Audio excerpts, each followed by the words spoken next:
So if you're TOP FM.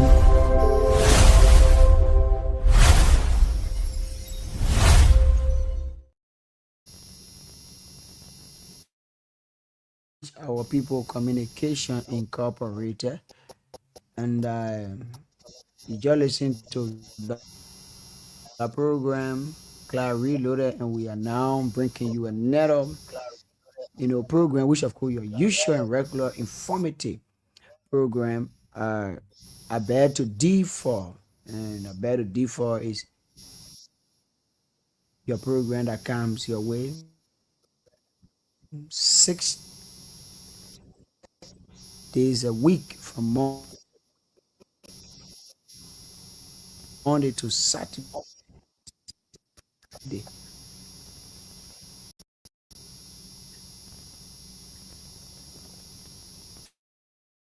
Welcome. And we have our host with us here tonight, Mr. Wright, well prepared, organized. I don't know how many of you, if you want to see Mr. Wright, go and visit the Facebook platform, the YouTube, well prepared. Well, so we like, I don't know, Gable and Crown or Crown, what kind of thing. Sorry to say that. But folks would like to say welcome. My name is Chris Beware, your host in the studio. And my health issue is not that much better, but I thank God I'm here and I'm on set tonight. I'm gonna be at the background. But let me say thanks to every one of you. Which for me and even the platform requests you of three things: like, share, and comment. The platform is informative. So if and only if you are looking for your brothers or you want your brother and your sisters to change their mind and attitude that was said by Dr. Bople, changing minds and changing attitude, you need to share the information with them. Some of them only follow the platform, social media platform, but they not look at other critical things. You just share it with any individual and you comment. So also when you share it to YouTube, you share, let it go across. So I'd like to say thanks so much and welcome, Mr. Wright. Good evening and welcome. I'm so glad that we are all here tonight. It's not easy, but we are together. Speak to your people and then give me the direction. Thank you, sir.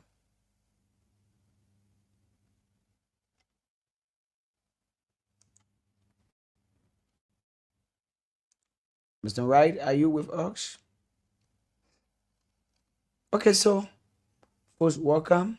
Welcome. Thank you. If Mr. Wright joined us, we will hear from him, but it seems to be it's not with us for now. So whatever you're doing and however the case may be like, this is a better D for your regular and usual program. Somebody say, well, I'm not saying Ellis. Ellis is going to join us later. The same way I was sitting home. I was joining that the same thing. Ellis is out for the studio. Be here for time and we help one another. So that's how it works. So Ellis not going to be here in studio tonight. I am the one in studio. Chris Beware. So I'd like to say welcome. Let's hear from you tonight as a citizen of Grand Gedeh County. What is on your mind? You're not only talking to people who in Grand Gedeh, you're talking to people who around the world. You go on YouTube, you're gonna hear yourself live. You go on the Facebook, you're gonna hear yourself live. And also when you see yourself, share yourself. You're talking, even when you're not seeing yourself, share yourself when you're talking. So we like to say welcome if you want to be part of the platform tonight on Top FM 15.3. Let's hear you. What is on your mind? Call on 0881 14 35 04, 0881 14 35 04, 0776 105 105, 0776 105 105, 0881 14 35 And we will hear you tonight. What is on your mind? What you want to talk about? Our brothers and sisters out there listening, the people in Liberia, in other countries listening. Maybe the point that you're going to come up with, one of the one of our brothers and sisters, even humanitarian out there, will let us say, "Oh yes, let's go to the phone line and talk to our first and blessed caller." Good evening and welcome.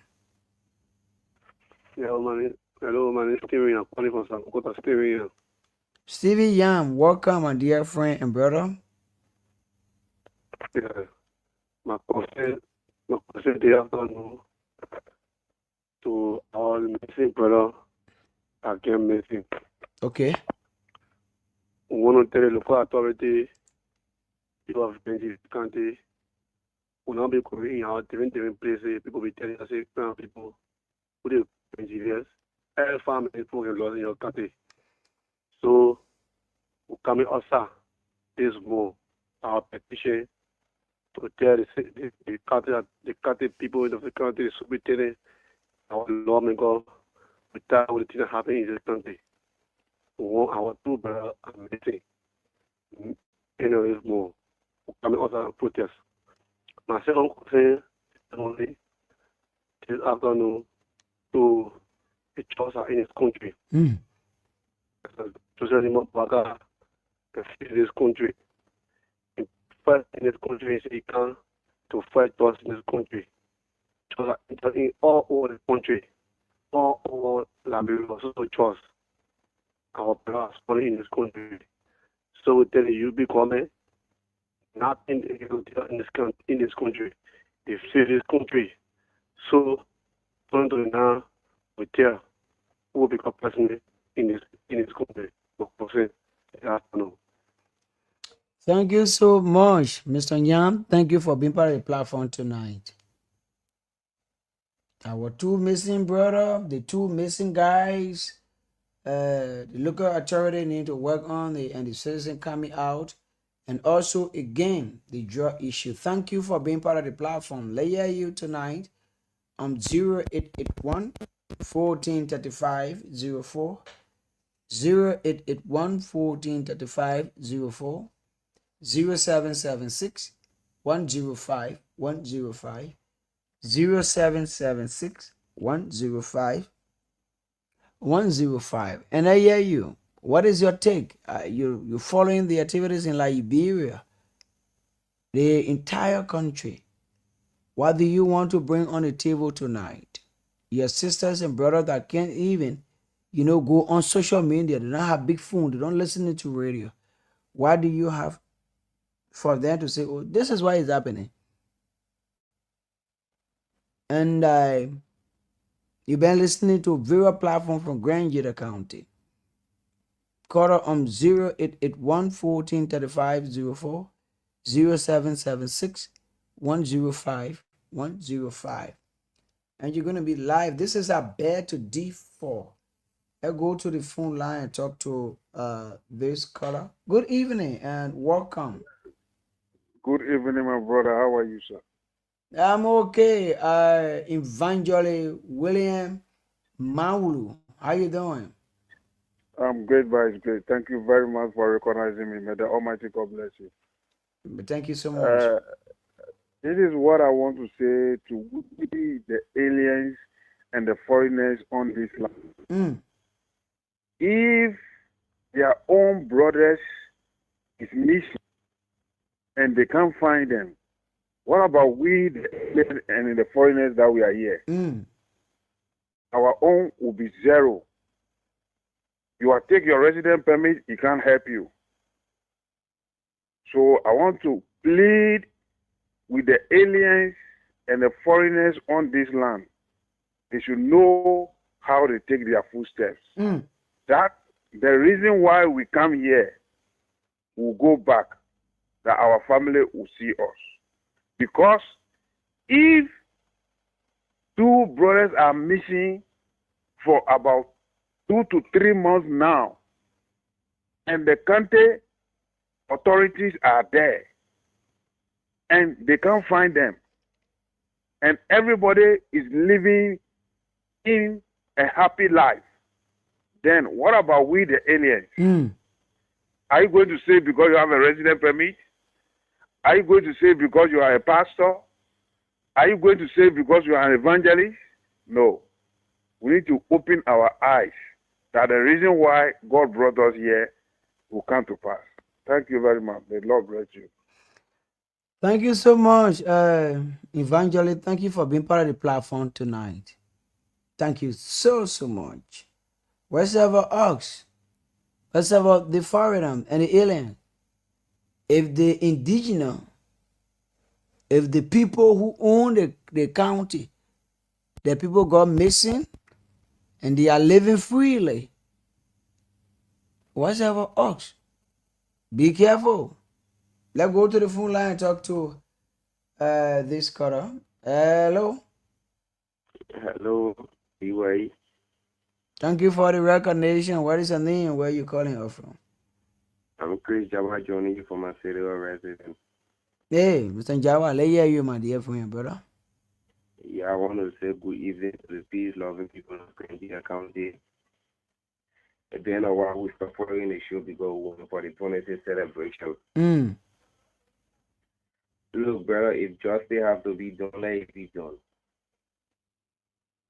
We've been crying, and we can't hear anything. From month before last, up to present, 2 persons have got missing. Up to now, there is no final saying. It's about time now, the honorable representative for the Chian community and then call other stakeholders because they is going far. Family members are grieving. Family members are grieving. Family members are grieving.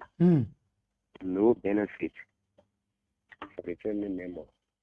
Why they can't put that guy out and come and give statement where he keep the people family or where he thinks the people is and it's going to be happy small. We are not saying the body, we are not getting any sound from anywhere. They are getting big God. It happened to the late honorable after they do not. Our county is getting risky. We need to see reason. When Nigerians begin to come out, they will say they start again. We're calling on our superintendent who said he is the head of the county. Let him listen to the people. We have business people here, different from different countries. They are getting scared. And citizens are making a business, no money. Look, BYE. If I tell you the way that I feel tonight, it may be me tomorrow or it may be you. But no, I am a businessman. We have people that travel with money on a daily basis from Gedeh to go to the nearby country.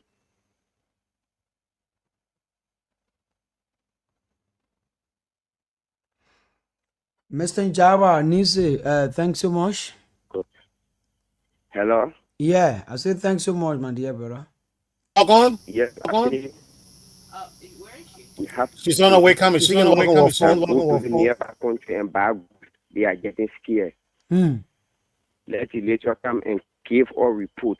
Please, let Gedeh be sweet for everyone or thanks for the show. We stay following. Thank you so much, Chris Java. Thank you for being part of the platform.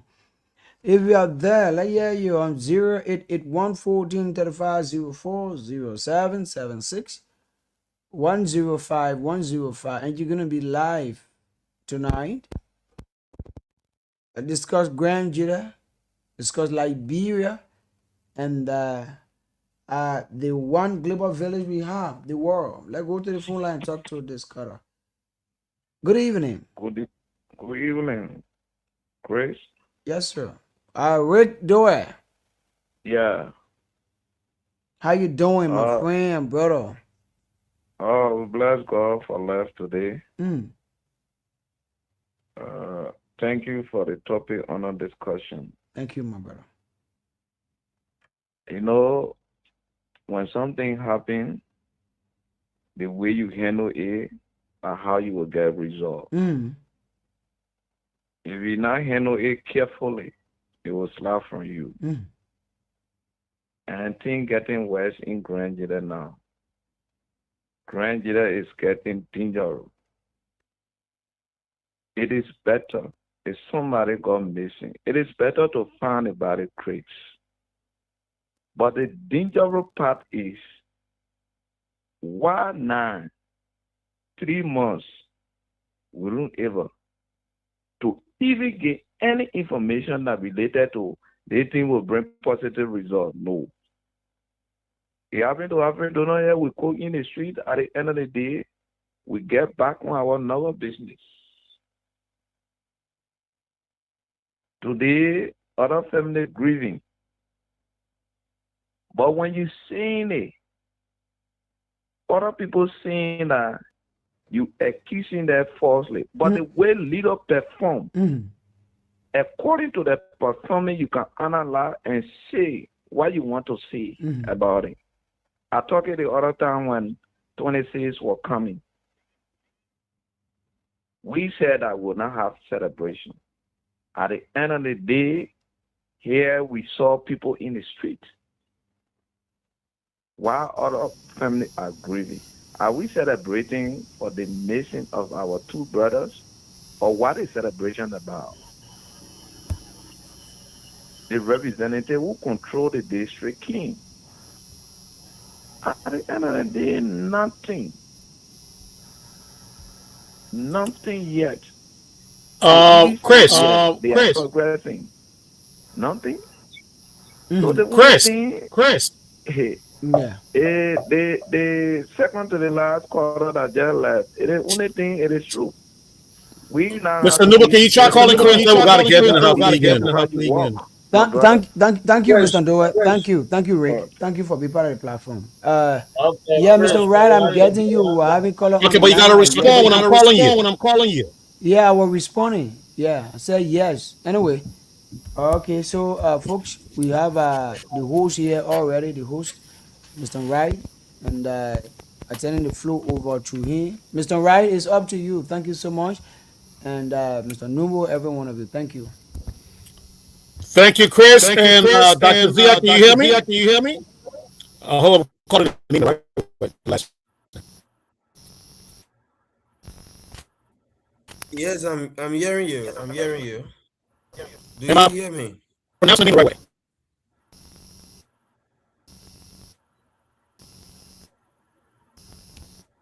Do you hear me? Yes, I can hear you. Yes, we hear you. Okay. It's a Dr. Zia or Dr. Zia? Zia. Zia is the Zia, okay. correct pronunciation. Mr. Newell, just in case I'm in, you know what to do. Because I look, I'm so going to a The problem sound is last terrible. night. The sound is terrible. I'm not sure whether I'm the only one getting that Mr. Newell, feedback. please. Okay. IG, go out and come in. Um, while I introduce myself, Dr. Zia, I'm George Numbo. I'm one of the panelists here on A Beg to Differ, and we are very happy to receive you, on our platform tonight. Um, I don't know if you have been here before on the platform, um, but No, I okay, have not. but we are happy, and we hope that this will not be your last time here. In Liberia, we are based in Zwedru, Gedeh County. And on the web, we are based everywhere where the internet can reach. So we are worldwide. And our radio station can reach several of many southeastern countries. So thank you. And let's go back to the host and see, if his connection is fine. Actually, back to you. Fine.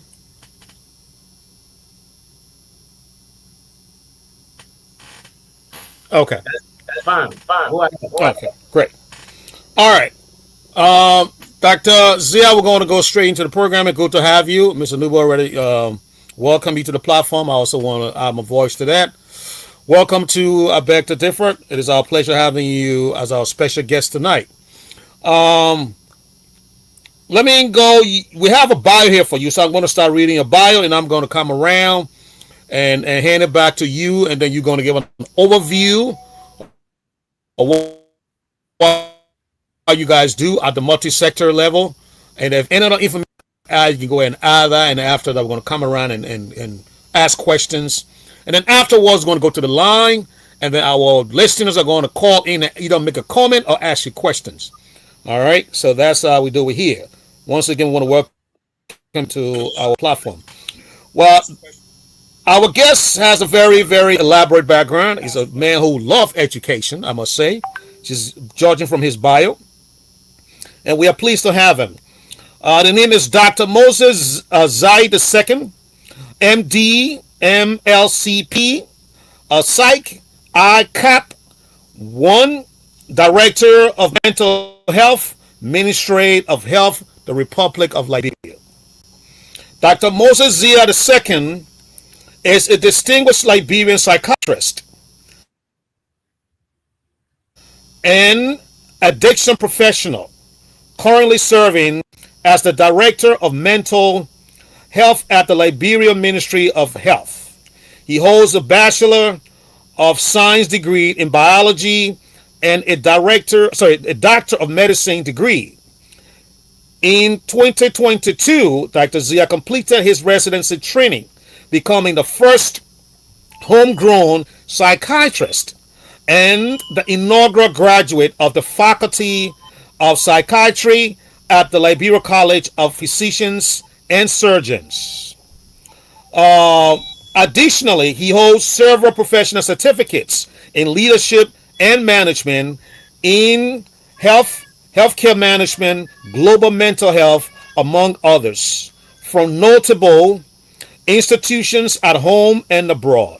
He is an alumni of the International Program in Public Health, a leadership IPPHL at the Evans School of Public Policy and Governance, University of Washington, USA. And also an alumnus of the U.S. Department of State's International Visitor Leadership Program, IVLP. Beyond his current duties as Director of Mental Health, Dr. Zia chairs the National Multi-Sectorial Technical Working Group on Drugs and Substance Abuse, leading the development and implementation of national strategies and interventions aimed at tackling the drug crisis in Liberia. He is also a seasoned educator with over a dozen years of experience serving as a lecturer at the Mother Pattern College of Health Sciences for over 10 years and at the United Methodist University Graduate School of Professional Studies, influencing the next generation of Liberia's public health leaders at the undergraduate and graduate levels. Dr. Zia continues to mentor mental health professionals, medical students, and resident doctors, reflecting his dedication to advancing medical education in Liberia. That is an elaborate bio, Doctor. I might say that. We honor you, and we appreciate your service to the country. At this time, I'm going to turn it over to you, Doctor, so that you can talk about what you do at the multi-sectoral level. If there's anything I left out of your bio, please add that as well. The floor is yours. Okay, good evening, Mr. White, and good evening to our other panelists. There's a feedback. I'm not sure if you're getting me very well. Can you please confirm if I'm audible enough? Okay, thank you. So, good evening to everyone on the show, and good evening to our listeners, wherever you're joining from. Thank you, Mr. Wright, for that introduction. It is a pleasure to be on the show and to share with you what we are doing here in Liberia as it relates to tackling drugs and substance abuse. So, as you indicated in the introduction, I am a technician. So, I am a psychiatrist by training, and I head the technical working group of the Multi-Sectoral Committee on Drugs and Substance Abuse. As an update, and based on the subject we intend to discuss, I would like to do a presentation on the National Anti-Drug Action Plan, which was launched in Liberia in 2025, and then provide some update as to what the committee has been doing over the time since the inception. So, as a reminder, in 2024, the president of Liberia, His Excellency Joseph Yuma Boakai Sr., declared a public health emergency, the issue of drugs and substance abuse. And he went on to institute a committee called the Multi-Sectoral Committee on Drugs and Substance Abuse.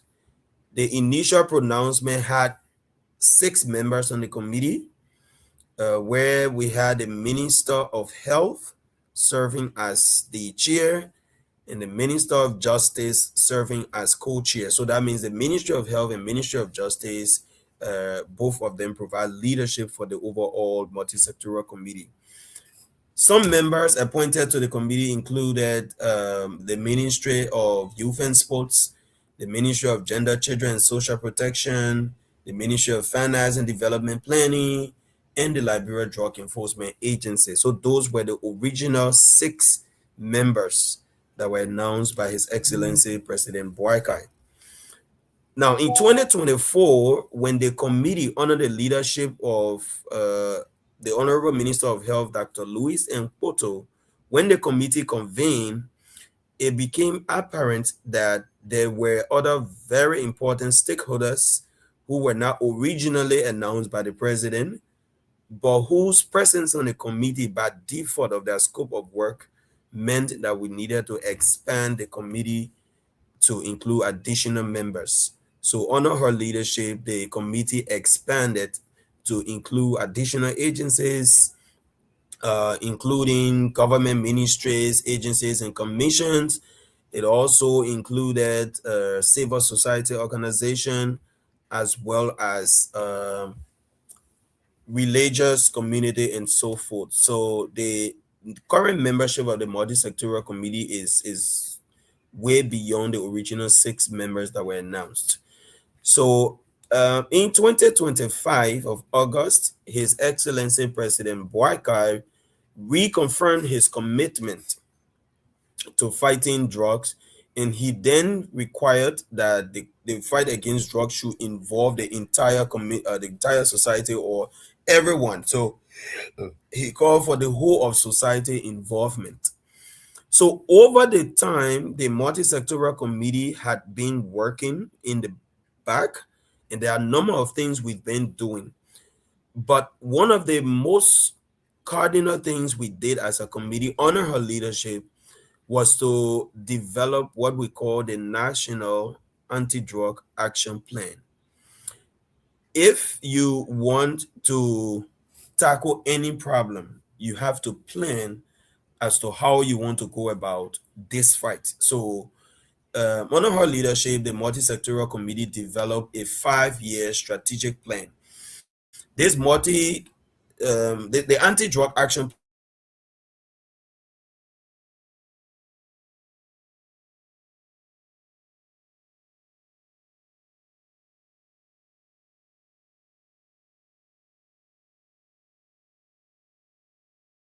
So I would like to run through what the action plan is. And by the way, this action plan requires the whole of society. So everyone is important in implementing this action plan. So I would like to run through what the action plan is, what are the pillars and everything, and how do we intend as a country to implement this action plan. So it is called the National Anti-Drug Action Plan from 2025 to 2030, which is actually a 5-year plan. Okay. The implementation starts this year, which is year one. So, with that, I would like to provide a little bit of context to how we develop this plan and why we think the fight against drugs should involve everyone. So, for context, it's important to note that Liberia as a country has not been able to do a national prevalence study to really understand the disease burden, especially drug abuse, which is what we call substance use disorder or drug use disorder, which is a brain illness.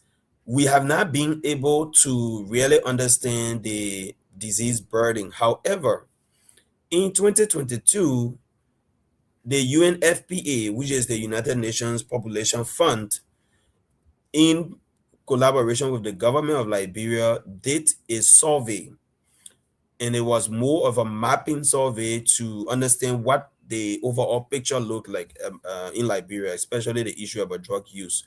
So it was estimated that about 20% of Liberian youth were abusing substances. 20%. So when you look at what 20% means, this means that the current population, which we know is very youthful. So the Liberian population is very youthful, right? So the 2022 census indicates that about 75% of the population is below the age of 35. And about 60% of that population constitute what we call youth in Liberia. So if 20% of that number is abusing drugs as per the estimate, that means we have a big problem. So this calls for us as a nation to look at the issue of drug abuse and tackle it as a common enemy. So we also look at drug abuse as having multifactorial causes. So it is driven by multiple things. Drug abuse is driven by poverty, unemployment, trauma and mental health challenges, easy availability of these substances, and so forth. And by the way, you can imagine that all of these risk factors, which are just listed, are common to Liberia. We have gone through war, so the issue about trauma, people experiencing trauma during the war, a lot of mental health consequences, as well as the high population we have that is unemployed, and of course the issue about poverty, and then the fact that we have drugs readily available in Liberia. So these are all the risk factors driving the high rate of substance abuse. So with this, we clearly see what the context is. We see what Liberia is as a country and why we really have to tackle drugs together. I also like to make a case that contrary to what people believe about drug abuse, many people actually think drug abuse is all about people's behavior. Like people just, young people just want to be bad. They just want to be wayward. They don't want to conform to social norms. And so they're just difficult. Now, contrary to that belief, drug abuse is actually a brain disease. So it is a brain disease that is chronic, which means that it goes on for a long time if untreated. It is relapsing. Relapsing means that even if you treat it, there are possibilities, or there is clearly a chance of it recurring. So knowing this, we should be well prepared to understand how drug abuse impact young people and why do we have the experience we have with them where repeatedly, although they're having difficulties, they continue to use drugs. This is because drug abuse is a brain disease. It's a chronic brain disease that has a relapsing course. Okay. Now, if this is the situation and we've given the context, why then is it important for us to fight drug as a country with a unified force? It is important because there are three justifications I want to point out here. The first justification is that drug abuse undermines national development. That is the first critical thing we should know. How does it undermine national development? Number one, drug abuse reduces the human capital. When people are not going to school because they are using drugs, they do not attain any career, they do not acquire any career, they do not attain any educational status that would make them productive. So productivity remains low, and that means they are unemployable. And when people are unemployable, they are usually unemployed. So that's one reason why we have to tackle drug as a country. The second justification we like to give is that drug abuse actually increases health costs. Now, when people abuse drugs, there are a lot of complications associated with drug addiction, which includes infectious diseases, for example. So the issue about HIV, the issue about hepatitis B, hepatitis C, the issue about tuberculosis, those are infectious diseases that are quite costly to treat, and they pose a huge burden to the community, to the country. So when people use drug abuse, the risk of acquiring those conditions is high. So that means there's a risk of spending more money treating those conditions if people had them in Liberia.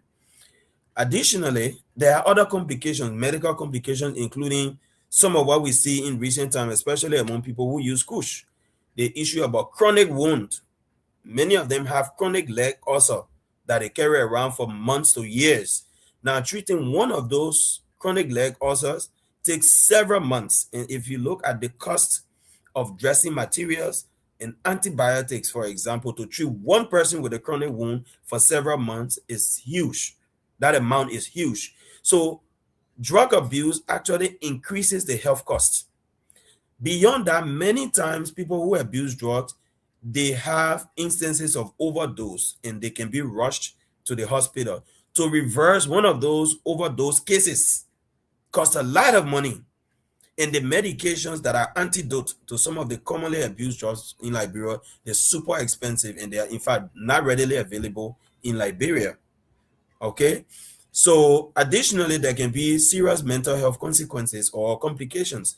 People who use drugs, depending on what kind of drugs they use, they can develop different types of mental disorders.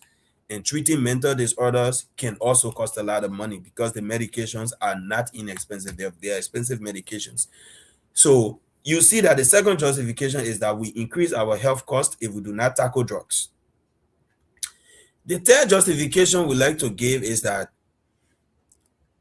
drug abuse actually strains our law enforcement and criminal justice system.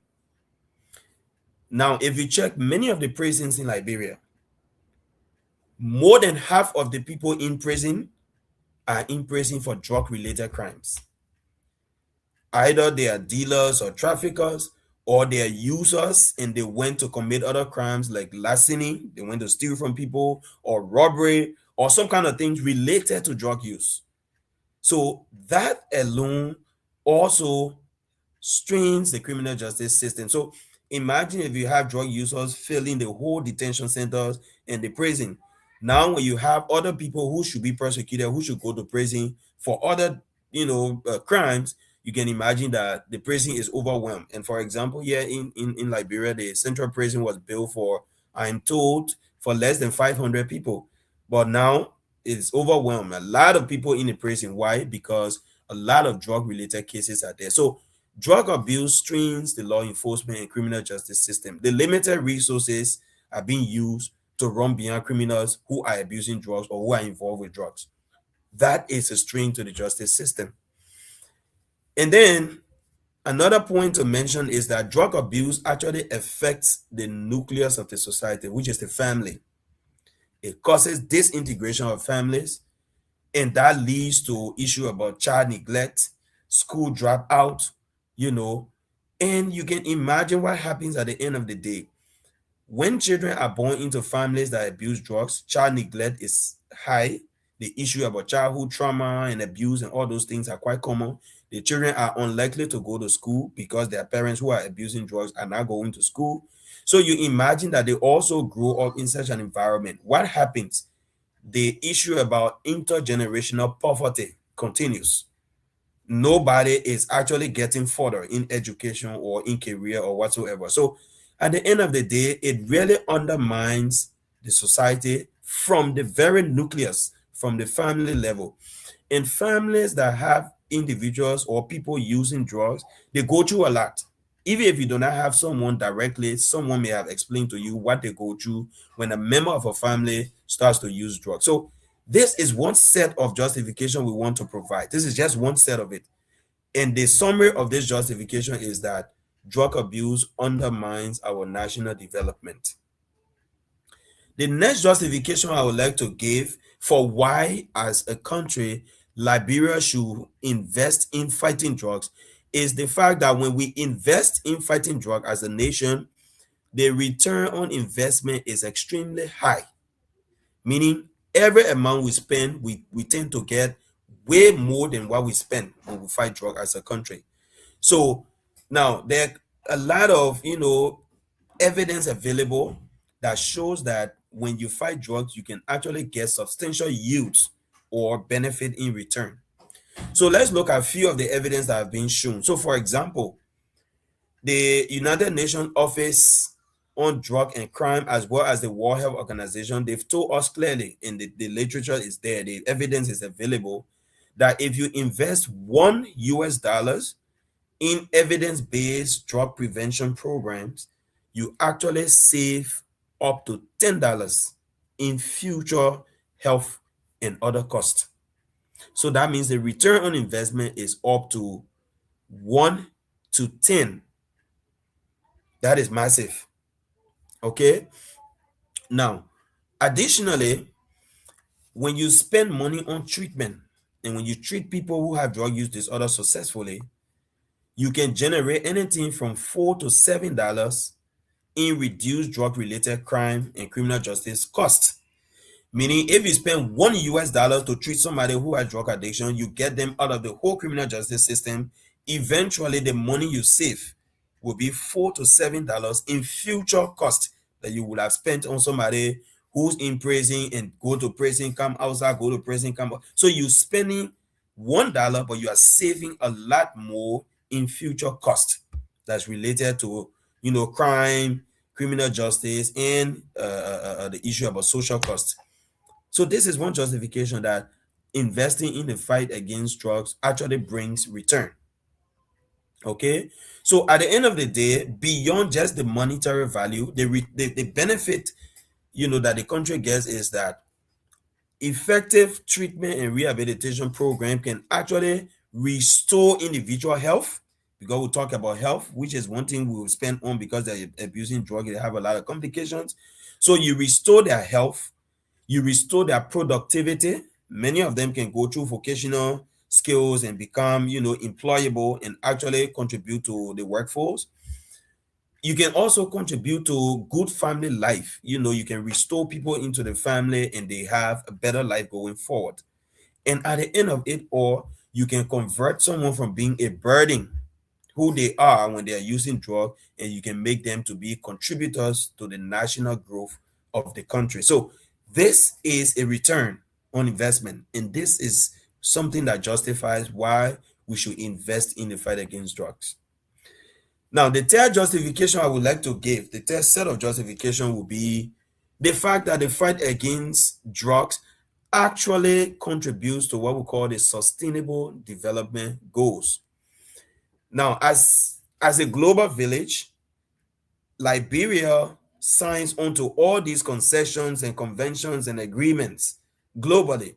that as countries or member states, we want to do this during certain periods. So we know that there's a sustainable development goal that has been in existence since around 2013, so forth. And up to 2030, the sustainable development goal is supposed to end. Liberia has signed onto the sustainable development goals. And so we are obliged to ensure that these interventions we have signed, these consent or agreements, or rather we have signed, our heads of agencies have signed, or head of country have signed, we are under obligation to ensure that we implement. So when we address drug abuse, we contribute to at least 4 of the sustainable development goals. 4 of them. So what are the sustainable development goals and how do we contribute? One, when we address drug abuse, we contribute to goal number 3. The sustainable development goal number 3 talks about good health and well-being. And good health and well-being, like we said, drug abuse undermines that. So if you take care of drug abuse, you are actually contributing to goal number 3, which is good health and well-being. And by the way, under goal number 3, goal number 3.5, which is a sub goal, talks about the fight against substance use disorder, which is drug abuse. So directly, you are impacting or you're contributing to the sustainable development goal. Beyond goal number 3, you contribute to goal number 4, which is quality education. When people are not abusing drugs, you prevent school dropout. And by doing that, young people can go on to get proper education, acquire a career and become productive. And when they become productive, it means that we also contribute to goal number 8. Goal number 8 talks about decent work and economic growth. When people are productive, they can work productively and contribute to their community, contribute to the nation building, contribute to national development, and the human capital is enhanced because people are being educated and they're acquiring careers. So we directly contribute to goal number 8, which is decent work and economic growth. So the final goal we contribute to also is goal number 16, which is peace, justice, and strong institutions. Again, when there's too much drug abuse, the problem about drug in the country, people abusing drug, many times they engage in the criminal and violent behavior. That is the opposite of peace. And so if people are getting involved in the criminal act and everything, who did the justice system will be spending all the money to run behind people who are into drug. At the end of the day, that is, there's a weakened justice system. So when we fight drug abuse, we actually contribute to sustainable goal number 16. So it's 3, 4, 8, and 16. We directly contribute to them. Many of the other goals we contribute indirectly, but those ones we contribute directly. Now, these are clear justifications, and if these justifications are not enough to convince us as Liberians that we should tackle drug abuse together, then I'm not sure what else should convince us, because the future of our country is at stake as the result of drug abuse. Now, having said that, I would like to just highlight that the action plan that we develop has a vision. What do we want to see as a country? We want to see a drug-free, healthy, and safe Liberia. That is what we want. We want a drug-free, healthy, and safe Liberia. And then all the things we will do together will be the mission. That's what we want to achieve. So this action plan that we developed is guided by a few principles. What are the principles? We call them guiding principles. Those principles include the fact that everything we do, we should consider human right and dignity. So human right and dignity remains a major principle as part of our intervention to tackle drug abuse. The next thing is inclusivity and equity. Liberia is not Monrovia, for example. So we have a responsibility that every intervention that we plan in this action plan should reach the length and breadth of this country. That's equity. Everybody, everywhere should have access, and those especially who are who have vulnerability, those who are underserved, they should be able to benefit whatever we're trying to do. So that is equity and inclusivity, making sure everyone is on the table and everyone benefits. The next principle is public health approach. We should consider it as a public health issue, and the principles of public health should apply. We should consider the rule of law. Whatever we intend to do should be evidence-based. We don't want to, it's not magic we're performing. Whatever we want to do, there must be existing evidence to show that this action works, and that's why we should do it. All right. Additionally, it should be multi-sectoral, meaning that it should involve all the agencies whose work will be relevant to the intervention. It should also be built on resilience and sustainability. Whatever we're doing, we should put systems into place that it will last. Our interventions will last beyond a government regime. It will last beyond a year or so. So everything we want to do, we should look at the sustainability. How can it continue beyond the time that some of us are in the role? How can it continue? The Honorable Minister of Health is the chair of the multi-sectoral committee, but obviously she's not going to be there forever.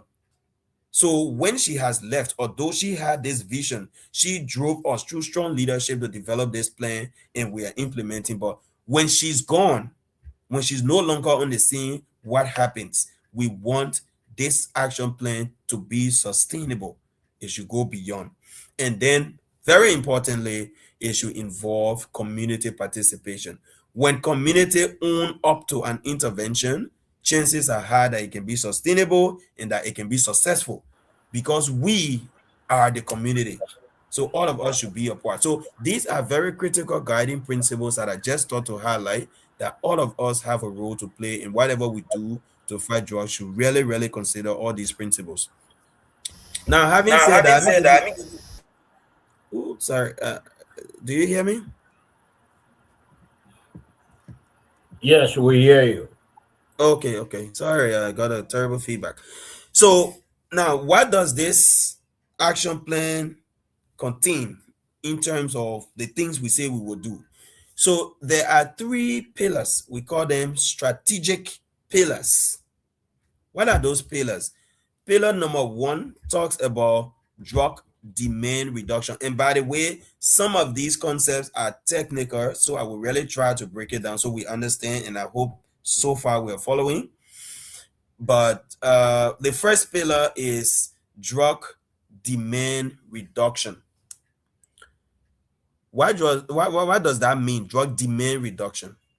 It means that the people who are supposed to buy this drug, the people who are supposed to use this drug, they should have no use for it. So the demand shouldn't be there.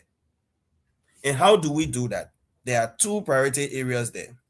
The first one, we say we should do a lot of prevention and education so people understand the danger associated with drug abuse, so that they wouldn't use drugs, so they wouldn't buy drugs. So we want to reduce demand. So drug is a market. There's a seller and there's a buyer. So the first thing we say we want to do is all the people who are supposed to buy this drug, we want to discourage them from buying the drugs.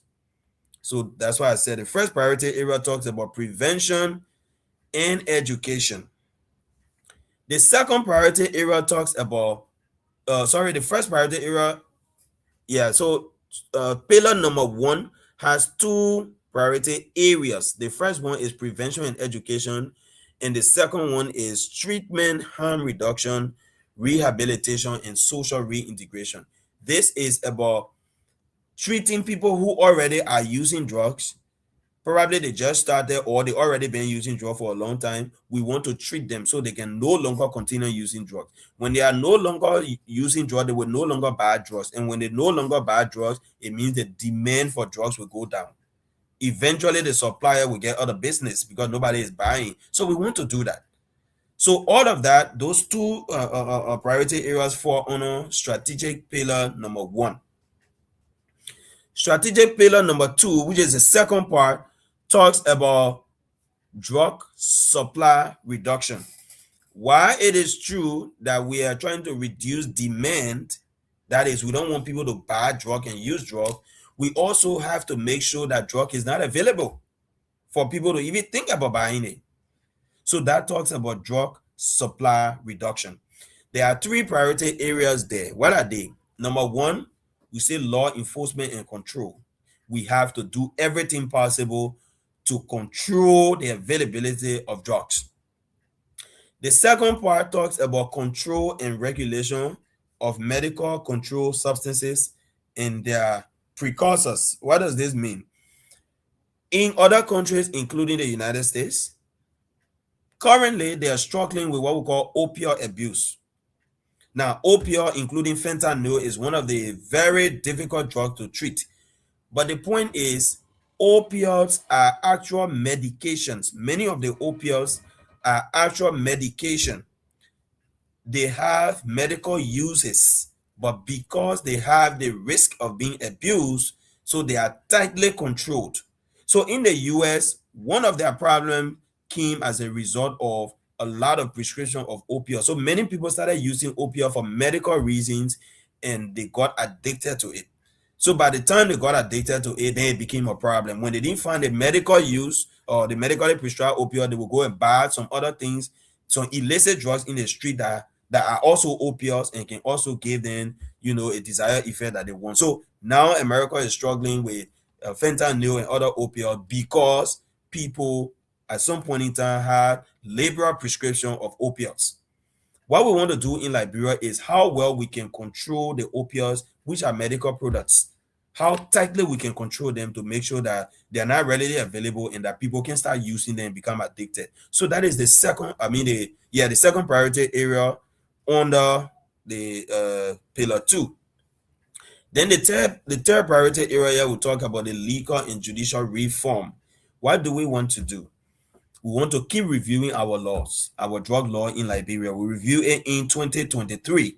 We want to keep reviewing all the existing laws and guidelines and everything on all these illicit substances.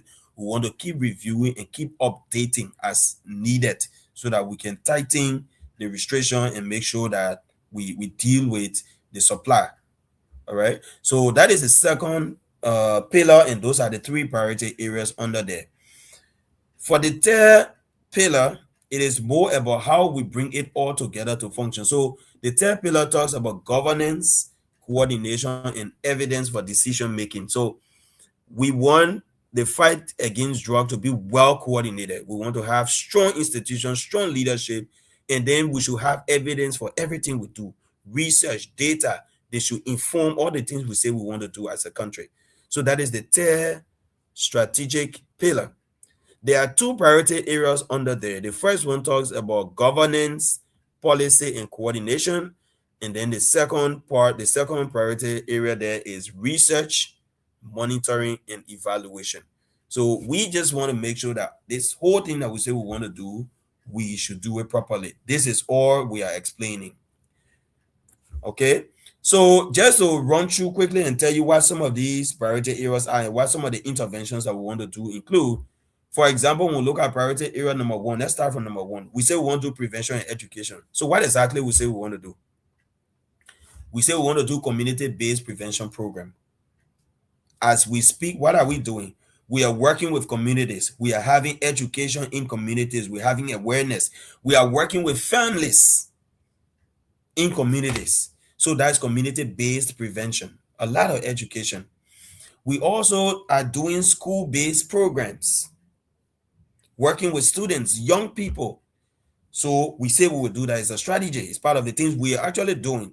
Then public awareness campaigns. Now we have public awareness campaign using mass media, social media, and so forth. So for example, this is a public awareness, public education forum now. And so we're educating people about drug abuse. We do that from time to time in Liberia across different radio stations and so forth. Okay. Then we also want to do what we call parenting and family support. Now, it has been shown by evidence that the risk of drug abuse in families that are dysfunctional, meaning families that are problematic, families that do not have good parenting style, the risk of drug abuse in our family among children is very high. So when you work with families very well, teach them parenting skills and so forth, you reduce the risk of children abusing drugs in families. So we have parenting and family support program as part of the intervention. The second priority area, we said treatment, harm reduction, rehabilitation, and social reintegration, right? So what do we want to do here? What are the key strategies we have? Number 1, we want to expand treatment facilities. In Liberia, unfortunately, as a country, we really did not have national drug treatment facilities. We did not have them. But as we speak, we have a number of facilities running under the government directly, and then we have a lot more being run by private providers, NGOs, and other organizations, and we are working with them, faith-based healers, as faith-based institutions, and we are working with them directly to strengthen how well they're providing care. So we, by doing that, we are expanding treatment facilities so more people can have access to drug treatment programs. All right. Beyond that, we are ensuring that whatever services are delivered in Liberia, they are by the evidence. We know typically people do different things. People want to help. So people, they come up with an idea, they use different methods that they believe can work. But we need to make sure that whatever people will be doing as a way of treating drug abuse, that those things that they are doing are based on evidence. Okay, so we are ensuring that evidence-based modalities are the ones that we are using in Liberia. The third strategy there is what we call harm reduction. Now, harm reduction is where you have people using drugs, but you work with them at the time they are still using drug while encouraging them to stop using drug. You work with them to arrest other risks that they have. For example, somebody using drug, for example, a lady is using drugs, she's abusing drugs, she usually gets involved into commercial sex as a way of sustaining her drug use, but you don't want her to get HIV.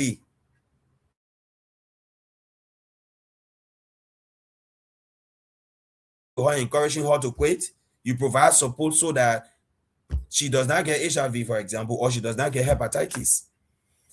Those, and we call them harm reduction methods. You work with them, educate them so that they know about overdose and how to prevent overdose. Those are things that you work with them about. HIV, hepatitis, TB, those are things you can reach out and work with them, teach them how to protect themselves, although they're still using drug. So we call that harm reduction. It's part of the intervention we have. Then we have social reintegration, and then how to refer them to treatment.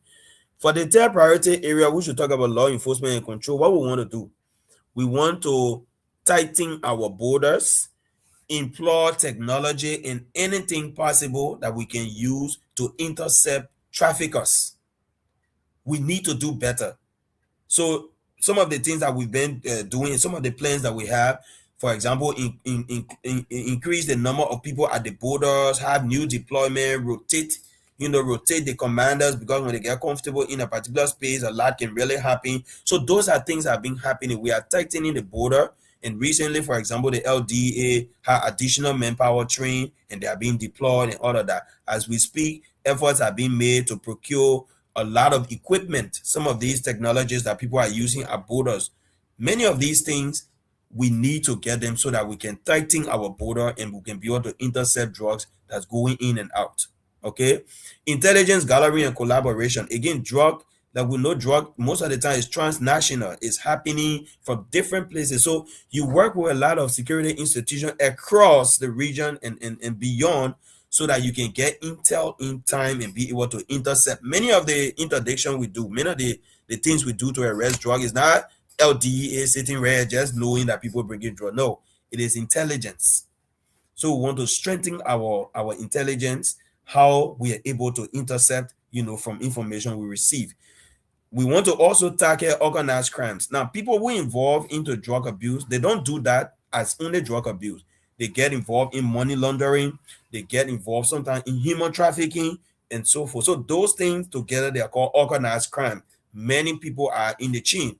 So we have to be able to work, strengthen our system such that we're able to target people at different levels.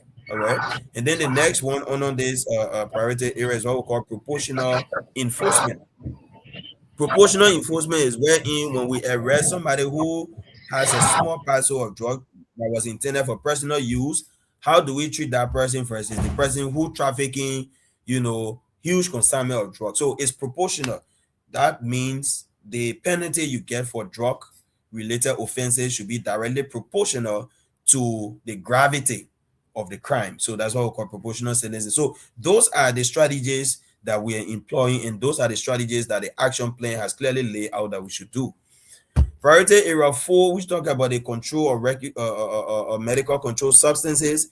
Here we want to be able to tighten our regular pharmaceutical practice in Liberia. One of the problems we've had is people can just walk to drugstore and buy any medicine. Now, this action plan is insisting and directing us so that medications that have potentials of abuse, including the opioids, the benzodiazepines, for example, that there's tight restriction and control so that those medications are only available in certain pharmacies. And by the way, some time ago, the Honorable Minister issued a ban that came along with the Shisha ban that talked about tight restriction of opioids not being available in any other area. So those are the kind of interventions. So we need to strengthen, our compliance mechanism. We need to strengthen the data system to know how people are moving drugs, how people, how drug individuals who sell these medicines are clearly controlled so that the drug medications are not diverted for abuse purpose. Okay. Then priority area 5 talk about legal and judicial reform. I already mentioned it. So we want to review our national drug laws. We want to train the people in the justice system to understand what the drug law says. And then importantly here, there's something we call alternative to incarceration. We want to do that. Wherein when we arrest people who are involved with drugs, and for sure they are committing crime, but because they are users, we should be able to find a way to send them to treatment instead of sending them to prison. So there's a mechanism we call alternative to incarceration. So you should go to rehabilitation instead of being incarcerated. So that is an intervention that the action plan also clearly outlines. Okay. Then the justice sector, that sorry, I'm getting a feedback. Maybe somebody should mute. Okay. Is it me? Um, Oh, yes, the feedback is still there. So maybe if you meet, okay, I think it's gone. I think that's from you, Archie. Okay, we're good. I'm not getting the feedback anymore. Yeah. Okay. So yeah, legal and judicial reforms, all these things involving the criminal justice system that we can do to help people, take treatment instead of going to prison when they commit minor drug offenses such as being users, and then you are in possession of small quantity of drug for personal use. We want the system such that we are able to track people who are diverted from the criminal justice system. Now the point there is when you have a system that is not strengthened enough, there's a possibility for you to say, okay, this man is a user and he has committed a minor drug offense. But the moment you letting that man off the hook, next thing he go into another place and he's leaving rehab. He's not committing to rehab. So we need to strengthen all those systems so that when people are giving alternative, to rehabilitation, they don't end up in the street again, simply because they're trying to avoid prison. So those are the kind of things that this action plan has pointed out that we will be implementing. By the way, we have these programs, we need to strengthen them, working with the Ministry of Justice and the Bureau of Corrections. Area number 6, we are concerned about governance, policy, and coordination. So here we want to make sure that the governance system is strengthened and that is permanent. And I will mention a bit what we intend to do about that. We want to make sure that the policy, what this policy is saying, should align with other national development policies. All right. We want to make sure also that community mobilization and civil society engagement is at the center of what we do.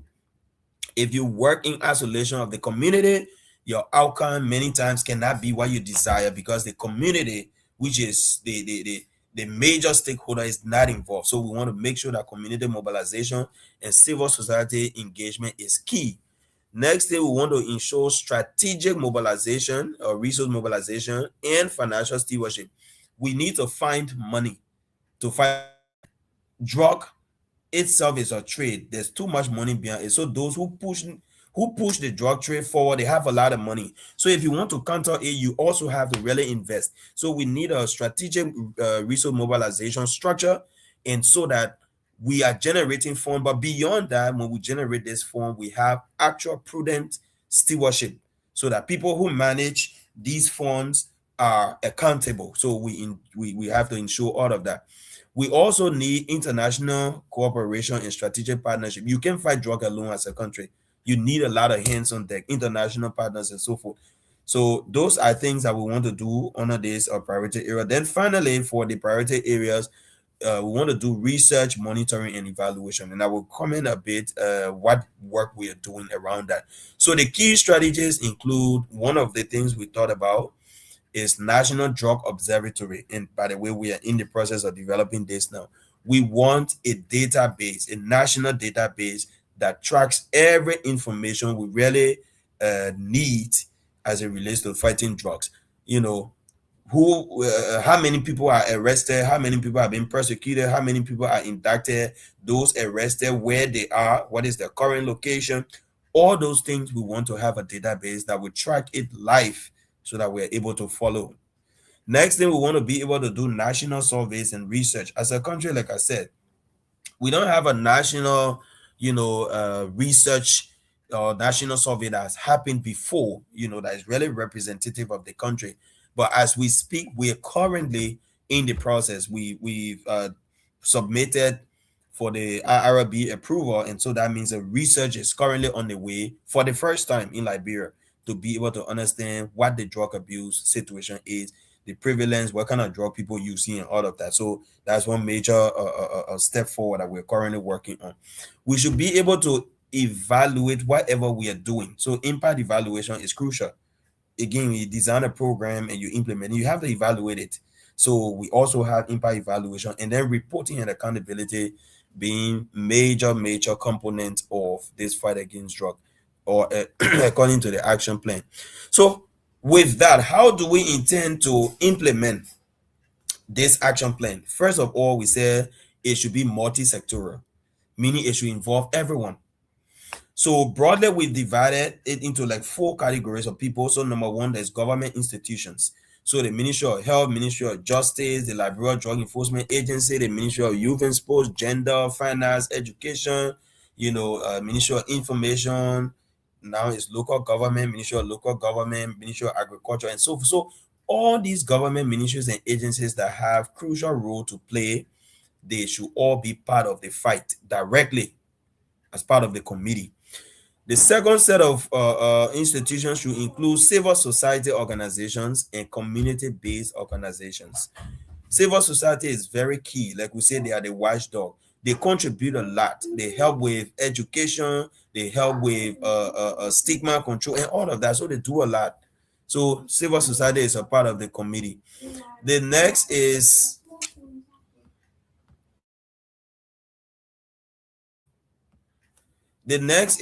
development partners and international organizations. The one UN, for example, ECOWAS, for example, the UNODC, they are all interested. They are all major stakeholders in fighting drug in the various countries. So those are all international organizations that are part of the multi-sectoral committee as well. And then the last, but by no means the least, will be local communities. We want community ownership, and I couldn't emphasize this a lot more. So with this, okay, so with this, someone will ask, how do we intend to fund this whole thing? Like, we need money, but how do we get the money to fund this whole thing? Again, it's difficult to get money, in the midst of all the priorities. You want to invest in other things, you want to invest in infrastructure, building the roads, building schools, building health activity, building health facilities and so forth. So someone will say, then how do we get money to really fund this intervention? We believe that we should be intentional and look for multiple streams to be able to fund this fight against drugs. So as a result of this, we are currently in the process of doing 2 critical things. I will talk about the other one right after here, but the first thing is that we want to establish, and we are in the process of establishing a national drug rehabilitation fund. Dr. Zia. Yes. I don't want Yes. to We have to go on the line and the Yeah, people. Mr. Nuba, lie and finish. Lie and finish. I think you're close enough. Okay. Okay, thank you. Just Oh, someone has to mute. Okay. okay. Yeah, I'm muting or just okay. okay. All right. So how do we fund this? We want to establish a national drug rehabilitation fund. So we want a dedicated account where we're able to pool multiple resources to ensure that we have what it is to fund the interventions. So this National Drug Rehabilitation Fund will look at different revenue streams. So for example, we'll be looking at government allotment. So every year the government has to allot money to fight drugs. So that is one resource stream. Next, we'll be looking at tax levies. Now, one of the things that we observe is that there are some legal substances, including alcohol and tobacco products. Those are legal substances, but they lead to drug addiction. They lead to addiction. Alcohol can lead to addiction. Tobacco, people can have addiction to that. So those commodities that have potential for causing addiction should be the commodities that will help to treat people who get addicted. So we call that tax levies or sin tax. So we're hoping that under the right mechanism, we will get some money from the taxes given by these products so that we can contribute to fighting drugs. The next thing is forfeited assets. Our drug law says when you arrest people who are involved in drug, trafficking or dealing, and you confiscate their properties, it should be forfeited at the end of the day once they've been prosecuted and the judicial system has cleared them and they are convicted. We should confiscate the properties. Now those properties should be sold or liquidated, and then funding from there should support the fight against drug abuse. So similarly, we expect that monies from those kind of things will also support this rehabilitation fund. And then contribution from partners. There are a lot of partners in the space who can contribute from time to time. Then corporate social responsibility. We have concessions in this country and they're doing their business, and they know that if the country is not stable, if drug abuse remains a crisis, it threatens their investment. So it is only fair that they themselves also contribute something so that together we can fight drugs. And then the last investment streams will be public-private partnerships. NGOs and organizations who want to help, we work with them so that they can implement some of the things so that they can provide help. We can also do fundraisers. We can do national fundraisers. We can have private donors. So people, for example, from the states who are interested in how we're fighting drugs and how they want to help, they can contribute directly. So this is how we want to generate resources. Then whatever we do, we need to monitor it closely. We need to monitor it closely. So the last thing I want to talk about is that we have different levels of leadership, which is the governance structure. So we have what we call the multi-sectoral steering committee. So they're where there's the head of agency, like the ministers and our principal deputies, they're where they sit, and their role is to provide leadership and oversight over everything we do. Then we have the second level of governance, which is called the National Multi-Sectoral Technical Working Group on Drugs and Substance Abuse. Now, for example, there where I sit as the chair. So that particular leadership level is made of technicians who actually contribute to developing the interventions and implementing. Then we have the third level, which is the county anti-drug committees. We want every county to own a fight. They have their own structure. They have everything it takes, pulling all the stakeholders in those counties to ensure that the fight against drug is happening at the county level and that the county is owning it. And then the final one is what we call the community anti-drug action teams. So we, under the leadership and vision of the Minister of Health, we work with local government representatives and leaders to ensure that we establish something called the community anti-drug action teams. So it means every community will have a cross-section of representative across the divide, the elderly, the young, the male, the female, the religious leader, traditional leaders, everybody to have small teams to form part of the fight against drugs, so that these people are actually, they have the responsibility to protect their community, against drugs, and then help with the implementation of this action plan. So basically, I know it's very comprehensive, but with this, you can clearly ask any question along the line of what the action plan says, and perhaps what have we been doing, what are some of the things we've done. So generally, this is where I would like to land, and then just turn back over to you, the host in studio, and thank you for giving me the opportunity.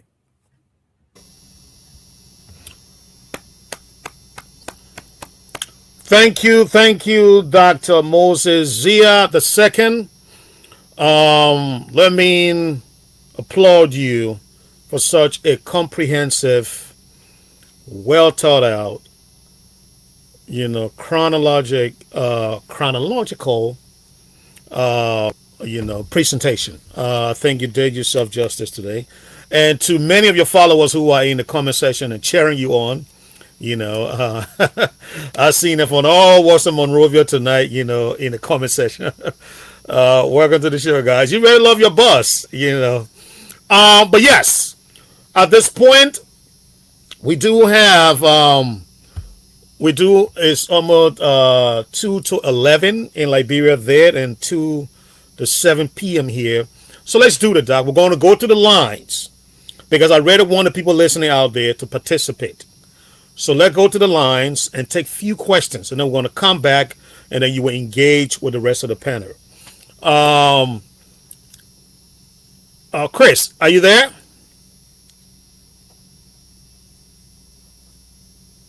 Yeah, I'm here. Okay, thank you. Okay, thank you. Chris, take at least 5 questions. At least 5 questions.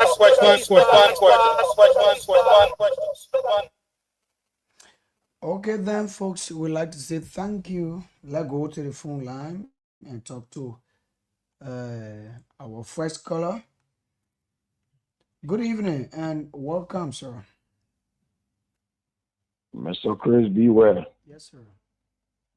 Are we live? Yeah, of course. We're live. Confirm if our professors are getting up clearly. Yeah, Mr. Numo, Mr. Wright, are you guys are getting all Dr. Moses? Yeah, you guys are getting all you can just show all your thumb. Yes, we're getting loud and clear. We're getting loud and clear. Thank you so much. You can go ahead, sir. Thank you.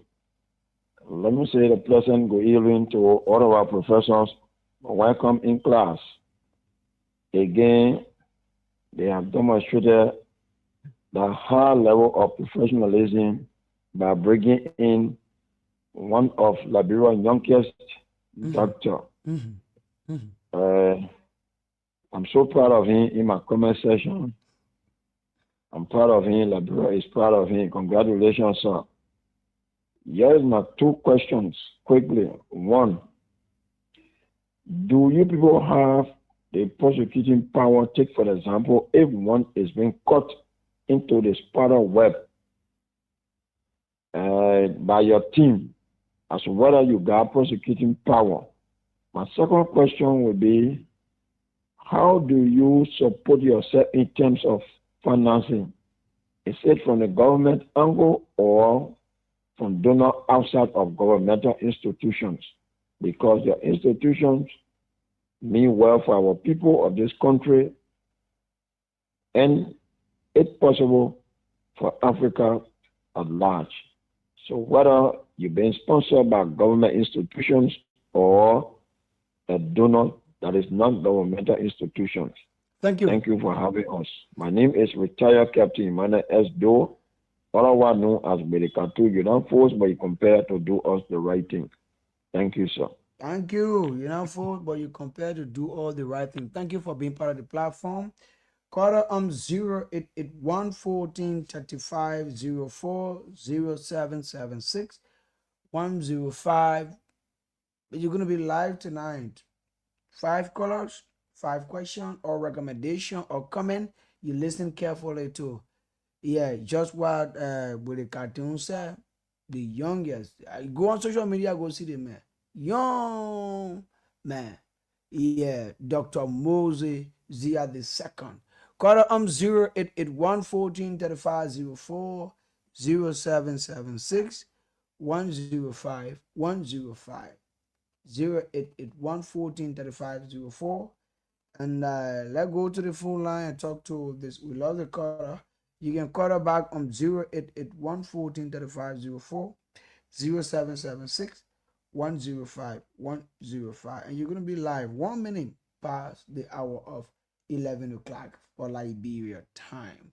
So whatever you're doing and however the case may be, like this is your regular and more, talk about program on Top FM 105.3 that comes your way from Monday to Saturday. So let's hear you tonight. You listen to the one of the youngest. I talked to this caller. Hello. Yeah, hello, good evening. Good evening. What is your name and where are you calling up from?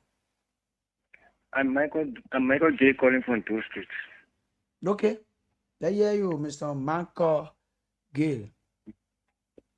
I would like to commend the director in studio. Yeah. For everything they are doing for the Liberian people. Yeah. That is why it's good to put responsible government in power. I just called to commend him. Thank you very much. Thank you, Mr. Michael Gay, for even calling to commend the youngest director. Thank you for being part of the platform. Call on 0881 143504, 0776 105 105, 0881 143504, 0776 105 105. And you're going to be live tonight. Yes, indeed. You listen to the two in most, two questions that with a cartoon, not food, but you compare. Are they having the power of prosecution? That is one. Or the other question was, who's supporting them? Is it the government or donors out there? Because that two things, is people supporting you. The government supporting you, how will you get power too much? Call on 0881 143504, 0776 105 105. And you're going to be live. You listen to the daughter, giving the basis. From 1 to 5, from 1 to 2, they are away. Before the child have 1 year, that's certain thing. And when the 1 year come in, before 2 years, I like the way, Mr. Chris. Yes, sir. Yes. If you don't have a caller, you can bring it back. Yeah, we have caller here already. Okay, thank you for connecting. I'm Alex Angele Jr., calling from my LFE community resident. Okay. Let me appreciate the studio guests for the information provided. And when it comes to the question that was asked by Bulitatu, this once, I don't know if that organization or what, or it's a group that have been funded in the process, but what we need, let it be autonomous in the process to seek other support from international institutions. Because when you seek support from the government, definitely you will not be self-supported in the process. Whatever the government says in the process, that's what you do. But once you stand up to say you want to be part of what, or say what, definitely you remind government of other wrongs, and you implement whatever you have as a goal or agenda. And the people of Liberia will be happy to eradicate other things that is not good for the society. So I want to say thank you to him. Let all of us continue to do work. Your name again, sir? I'm Alex M. Jr. Alex, thank you so much. Thank you so much. Let's go to the phone line and talk to Bude Cartoon. Welcome back, sir. When we are in class and the topic being provided by the professor is very interesting, then it's also important for the student to raise finger and ask questions from the platform. My last question will be, do our doctor have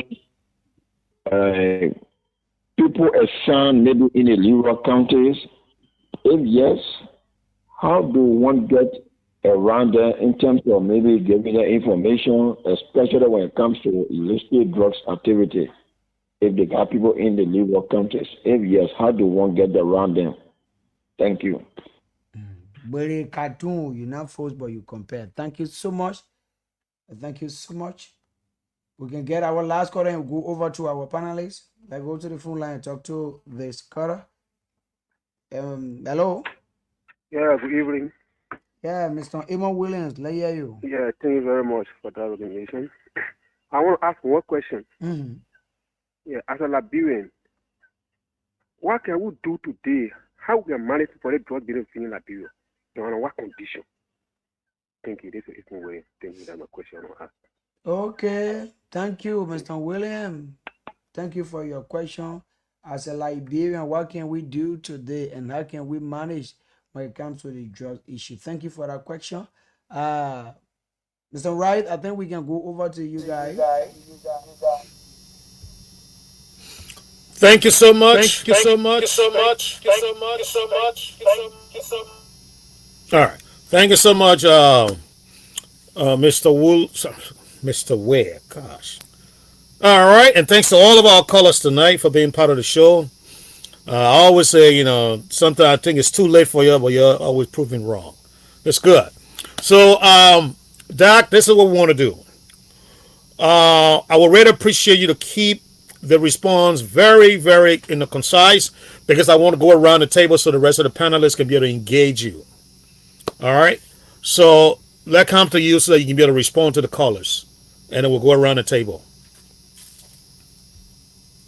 Okay, thank you to the callers for joining the conversation.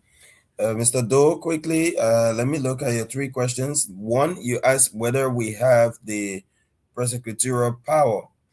So this is a multi-sectoral committee made of various government ministries and agencies, as well as civil society and international partners. So the Ministry of Justice is the co-chair to this committee. So certainly everything around prosecution falls in line with the Justice Ministry and the judiciary. So they work directly. So yes, we do as a committee. This committee is everybody's committee, like I said. The second thing is, how are we financed? So currently the government of Liberia is funding the interventions that we are doing. Of course, the government is the biggest funder of what we are doing. However, we continue to work with some development partners like the One UN, so they provide some support from time to time to do specific interventions. And we continue to also leverage on other opportunities like some local organizations who are also in the space fighting drug. We are able to collaborate with them, and their support is also contributing to the overall success we're gaining. So yes, government of Liberia and then partners and some local NGOs are supporting in general. The Leeward County, yes. So a few months ago, I was in Southeast. I was in Zwedru, and I had a show on one of the radio stations, and I mentioned that the fight against drug abuse is county level. So just as we have the national committee up here, the counties are supposed to have their own committees, and the county committee, under the leadership of the superintendent, supposed to include all the other partners, Ministry of Health, Ministry of Justice, and so forth. So at the level of the county, your interventions can happen exactly as we are doing it centrally. So it requires the county, the membership, the community, the citizens of the county to fight drugs, just as we are doing it nationally. Those are the three questions. Mr. Gay, thank you for the commendation. I appreciate that. Alex, you're asking whether there was a comment about whether this is a government or the civil society. So like I said, this is a multi-sectoral committee. At the end of the day, civil society is a part, government is a part of it. We all put our hands together as citizens in every individual so that together we can fight. Okay. Mr. Williams, thank you for the call. He said, how can we fight drugs today? By being a responsible citizen, first of all, we encourage you not to get involved in not to get involved in using drugs, nor dealing drugs. As a responsible citizen, do not use it, do not sell it. That's the first way we can fight. Additionally, you can encourage and educate young people about the danger of drug abuse so that they too don't do it, so that they too don't use it. That's another way you can help. If you know someone in your community who is using drug without identifying yourself, you can give what we call intel. You can blow whistle so nobody know you are the one, who's providing the information. But by providing information to the law enforcement colleagues or the agency, you are able to bring to justice people who are selling drugs. Because when people sell drugs, they make the profit, but then they destroy the society, they destroy the community. So those are ways that you can help. That will be it, Mr. Wright. Over to you. Thank you for being so concise, Doc. At this point, I want to go around the table now. Mr. Nubo, are you with us, sir? Mr. George H. Nubo. Yes, with us. Okay, good. Okay.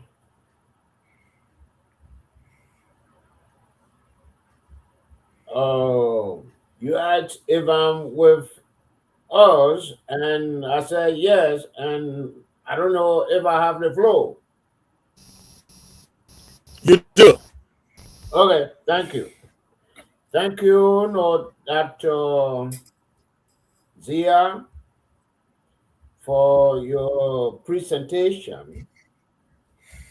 Um, and you say, no, this is multi-sectorial committee. And I don't know if you are no, at the head of that committee. But I want to ask you, this committee is to combat drugs that is satiated in our society. And I want to find out how can we continue the combat if we don't even have a sniffing dog at the airport.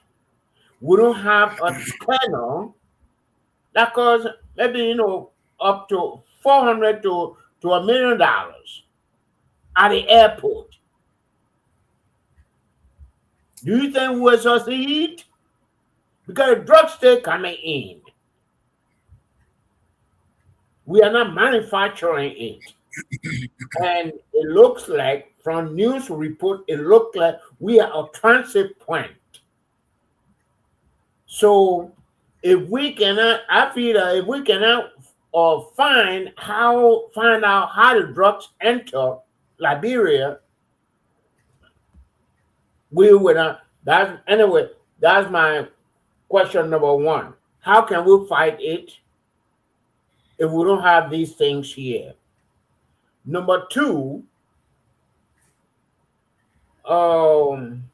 this is a committee established by the government of President Joe Boakai.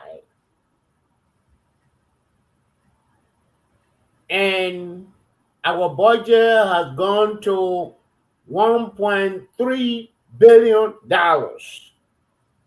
I want to know the dollar amount that the Joe Boakai government has invested in this committee here. Thank you. That's my question number two. Actually, I rest my case.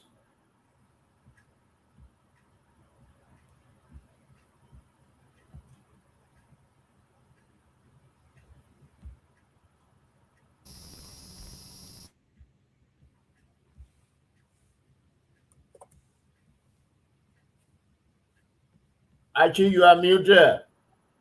Yeah, and I'm trying to unmute. But let Doc go ahead. Doc, go ahead and answer. Okay, Doc, go ahead and answer the question, please. I don't know why I delayed to unmute. I don't know. Do you Archie, hear I me? think you need to go out and come in, Archie. Are you hearing me now?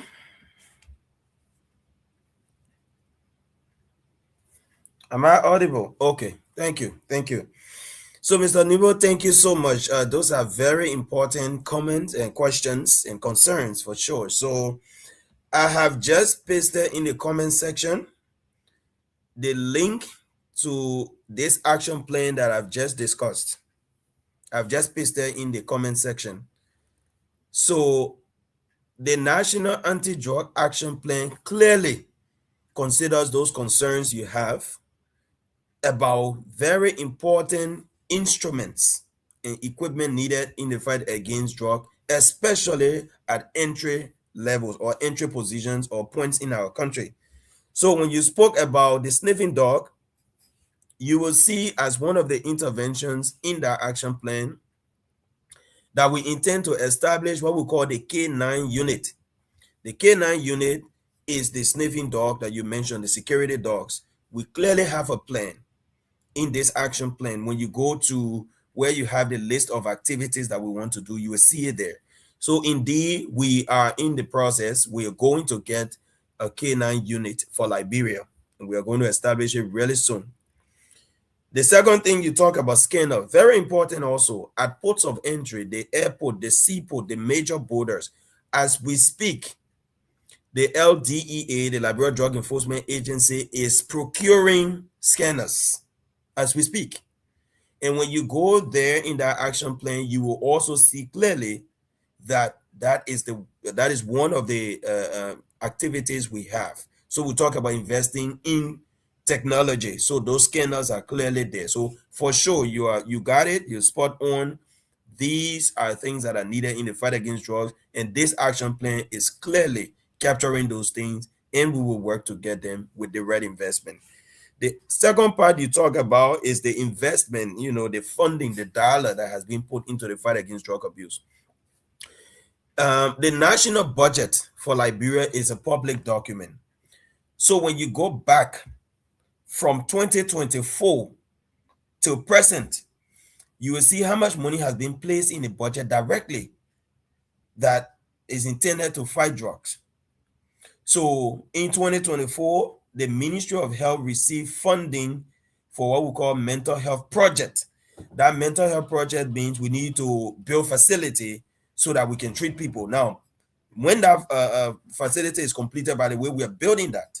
Once it is completed, one of the things we'll do is to treat people who have drug use disorder. So that's a direct investment, and that was up to 500,000 in 2024 that was placed in the budget. We use that money to start doing treatment for people with drug use disorder, and then to also start the mental health project. The Ministry of Youth and Sport received money also in 2024 for, they call it, support to at-risk youth program. So you will see the amount the Ministry of Youth and Sports received. The money was also used to help to reintegrate some of the young people who had been treated, and also to do renovation or refurbishment of a building that we are setting up now as a rehabilitation center. So the update as to all the things we've done is the second part of the presentation. But of course, I didn't put all of this out because we didn't have much of a time. So 2024, those were the direct major investments that came from the government. In 2025, and by the way, in the same 2024, there was this Kush Must Go project is in the budget. There was money, I think it was up to 800,000 that was sent to the LDEA. It's called Kush Must Go. So that was direct investment also to fight drugs. And those monies do not include personnel costs. For example, the LDEA agent, the doctors who are treating people, it does not include. So when you look at the overall investment, it is gradually increasing. This 2026, the government allocated 1.4 million in total for the multi-sectoral committee. But beyond that, the LDEA budget grew from around 4 million to over 8.6 million. So that was a direct intentional investment that shows that the government is directly investing in the fight against drugs. Are these fundings adequate? No. And that is why we keep advocating for the government to increase, the investment or allocation, but also we need to find alternative sources of funding, because the government is doing many things and the fight against drug is just one of them. So with this National Drug Rehabilitation Fund, if we are able to get support from many other places, then it means that we can have more to intensify the fight against drugs. Thank you. Thank you, Dr. Zia. Let's now go to Claudia. Claudia, emotions. Thank you very much. Welcome on the show. I'm happy to have you here because we've been having a lot of questions, and I really like your comprehensive update.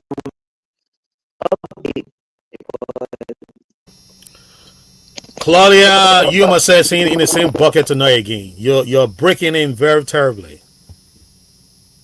Okay, let me restart it. Oh, you know, okay now. Whatever you okay. Try again.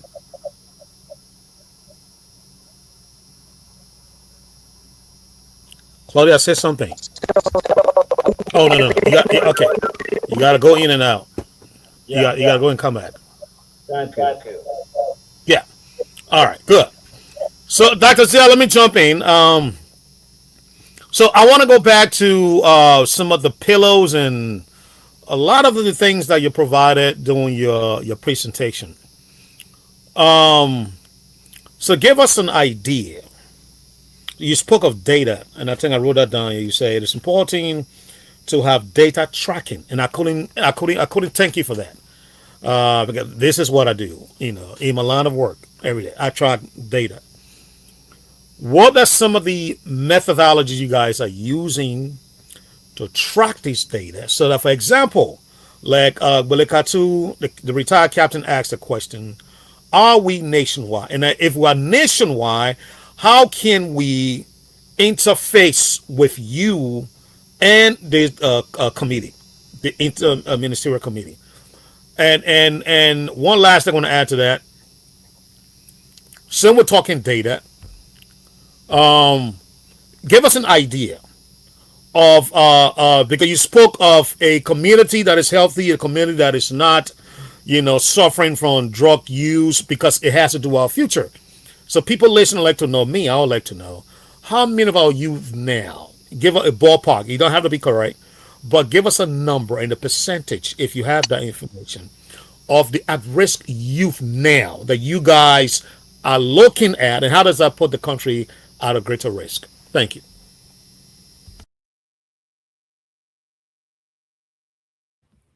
Thank you, Mr. Wright.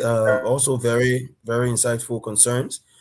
So in terms of data, like I mentioned, we are currently building a database that will bring together all the information in a central portal that the multi-sectoral committee can view it, okay, and be able to tell exactly, what is happening here and there, especially at senior level.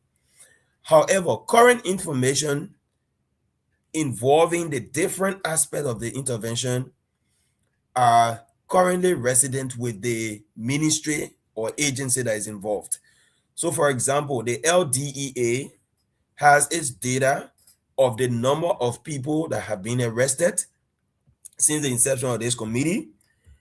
And for example, the number of drugs or the quantity of drugs that have been arrested, the number of people who've been arrested and prosecuted, the LDEA has that data. And I just have it here in a report. For example, by July 2nd, there was a cabinet meeting and there was an update. So, for example, the number of arrests that the LDA had made in total, we have the clear numbers there. All right. So, for example, there were total suspects, for a given period from 2025 September to 2022. To June, from September 2025, excuse me, to June 2026. For example, they had around 1,167 suspects. And then prior arrests that had happened before that time from 2024 was 635. So when you put that number together, we are looking at anything around 1,800 plus arrests that had happened. And then all of those people, the number of convictions that were done from September to June 2026 were 8 plus previous conviction that was 38. So that number will be anywhere around 46, for example. So we have those kind of data, mostly resident with the agency. Now, these numbers, like I said, from June 2026. So these numbers do not include the more recent, arrest and all the things that are happening. No. So when we talk about at-risk youth, like how many of the people we've been able to enroll into treatment, the Ministry of Health has that data. So for example, we've been able to enroll since 2024 to now, we've been able to enroll around 1,008. Okay, from 2024 to it was the same uh July, it was June actually, around 1,288 at-risk youth have been placed into treatment, into our different treatment programs across where we have them. So, for example, we have those data clearly and we can reflect them anytime needed. But when I talk about the data framework we were building was to include all those live information so that at any where you are, once you have access to the database, you can be able to see it and we can easily generate reports. So in terms of estimation, like I mentioned, we have not had a national prevalence study for Liberia. However, a mapping survey was done in 2022, and that mapping survey estimates that 2 in 10 young people were abusing drugs. That means 20% of the young people. And I made a case to indicate that 75% of our population, as per the 2022 census, is below the age of 35. So you can look at what we are talking about as it relates to 20%. All right. So I think there was a question I may have missed earlier, like who was in charge or who is in charge of the committee of the multi-sectoral committee. Like I said, the Ministry of Health is the chair agency. At the highest level, the Minister of Health is the chair.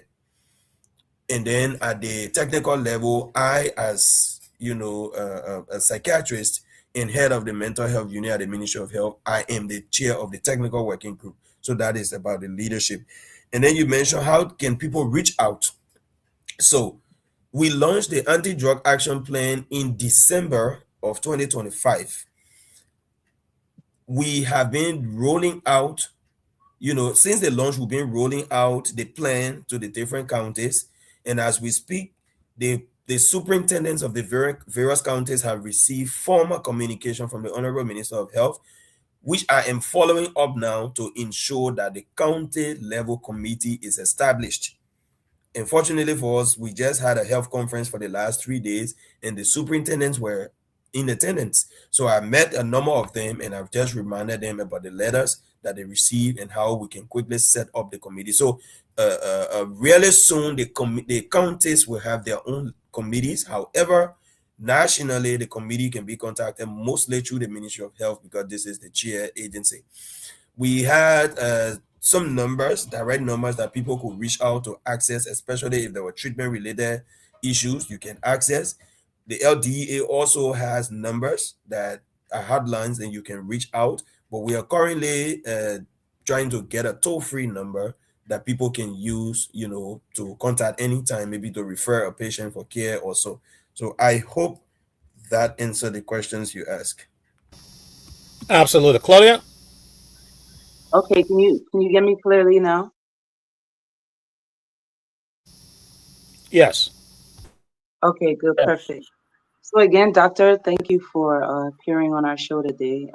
It's really a pleasure. But I want us to clarify a bit of the critical challenges, the bottlenecks and the contradictions that I have listening to your explanation of your plan. Okay, so given that Liberia really does have less than 5 functional rehabilitations, because you said we have many, but I know as a foot reporter that you have less than 5 functional rehabilitations. Dylan's rehabilitation being one, and of course, Milton Bly having 2, which I know is very functional. Where are all the thousands of youth? Because where I live, I can count up to 600 youths that are addicted to narcotics. So we're estimating more than 1,000. when they're caught in this aggressive law enforcement sweeps, because I see it every day. I saw about 3 today. Where will they be going for treatment? Because those less rehabilitation centers you have cannot host all of these youth. So I want to know, where are you going to be taking them? And it's important for us to know, because looking at your plans of punitive enforcement and the public health promising to have psychiatric evaluations and this mental health rehabilitation, it's important for us to know where you're going to get all these structures to feed these people. That's one of the questions I have. Then now we talk about corruption. We know that it's not hearsay, but we know that the securities agencies are our mold in our country right now. So how can this anti-drug action plan successfully halt? Because everything you're doing, you're trying to stop kush, cocaine, and other high-profile drugs from being in Liberia. So how do you intend to halt, especially these synthetic drugs in Liberia, knowing that the security sector holds this chaos in allowing these things to come in? That's my second question. I have one more, but I think we'll do that in the second round. So those are my 2 questions. Thank you. Okay, thank you so much. Is the name Claudius? Sorry if I'm not getting it right. Yes, Claudia Smith. Okay, okay. Mr. Smith, thank you. Those are very important questions. The first one, how many rehabilitation centers we have? As we speak, we have at least 14 rehabilitation centers we are working with directly. 2 of those rehabilitation centers, one in Grand Bassa and one in Montserrado, are directly being operated by the government of Liberia in partnership with another agent, with another organization, the one in Buchanan, in Grand Bassa rather. The other 12 of them are owned by private providers with whom we work. We provide education, we provide data support, we provide capacity building, on-site mentoring and coaching, and regular supervision with them. So there are 14 inpatient facilities. We have 2 outpatient facilities that the government is directly operating. One is in Congo Town and one is in Buchanan. And the reason we have those 2 counties is because of existing infrastructure that we could leverage on immediately to start providing some intervention. So that is the response to the number of facilities. As we speak, the Ministry of Health, through the county health systems, is working currently to ensure that all the referral hospitals, starting with the referral hospitals, will have what we call wellness spaces. And those are areas of service delivery where people who have mental health problem as well as drug addiction problem can come for assessment, evaluation, brief intervention, and some treatment interventions. And as needed, people can be referred to the existing facilities. Additionally, the government of Liberia is renovating, and we are 90, maybe between 97 to 98% done with the renovation work. I wish I had the means to show some photos, but we are renovating 2 rehabilitation facilities in a place called Bensonville. One is for the male, it has up to 100 bed capacity, and the same for female, 100 bed capacity. The Ministry of Youth and Sports is leading the renovation of the female dormitory, and they are nearly done. And then through partnership with the World Health Organization Liberia office, we are almost done also with the female rehabilitation facility. So those are additional facilities.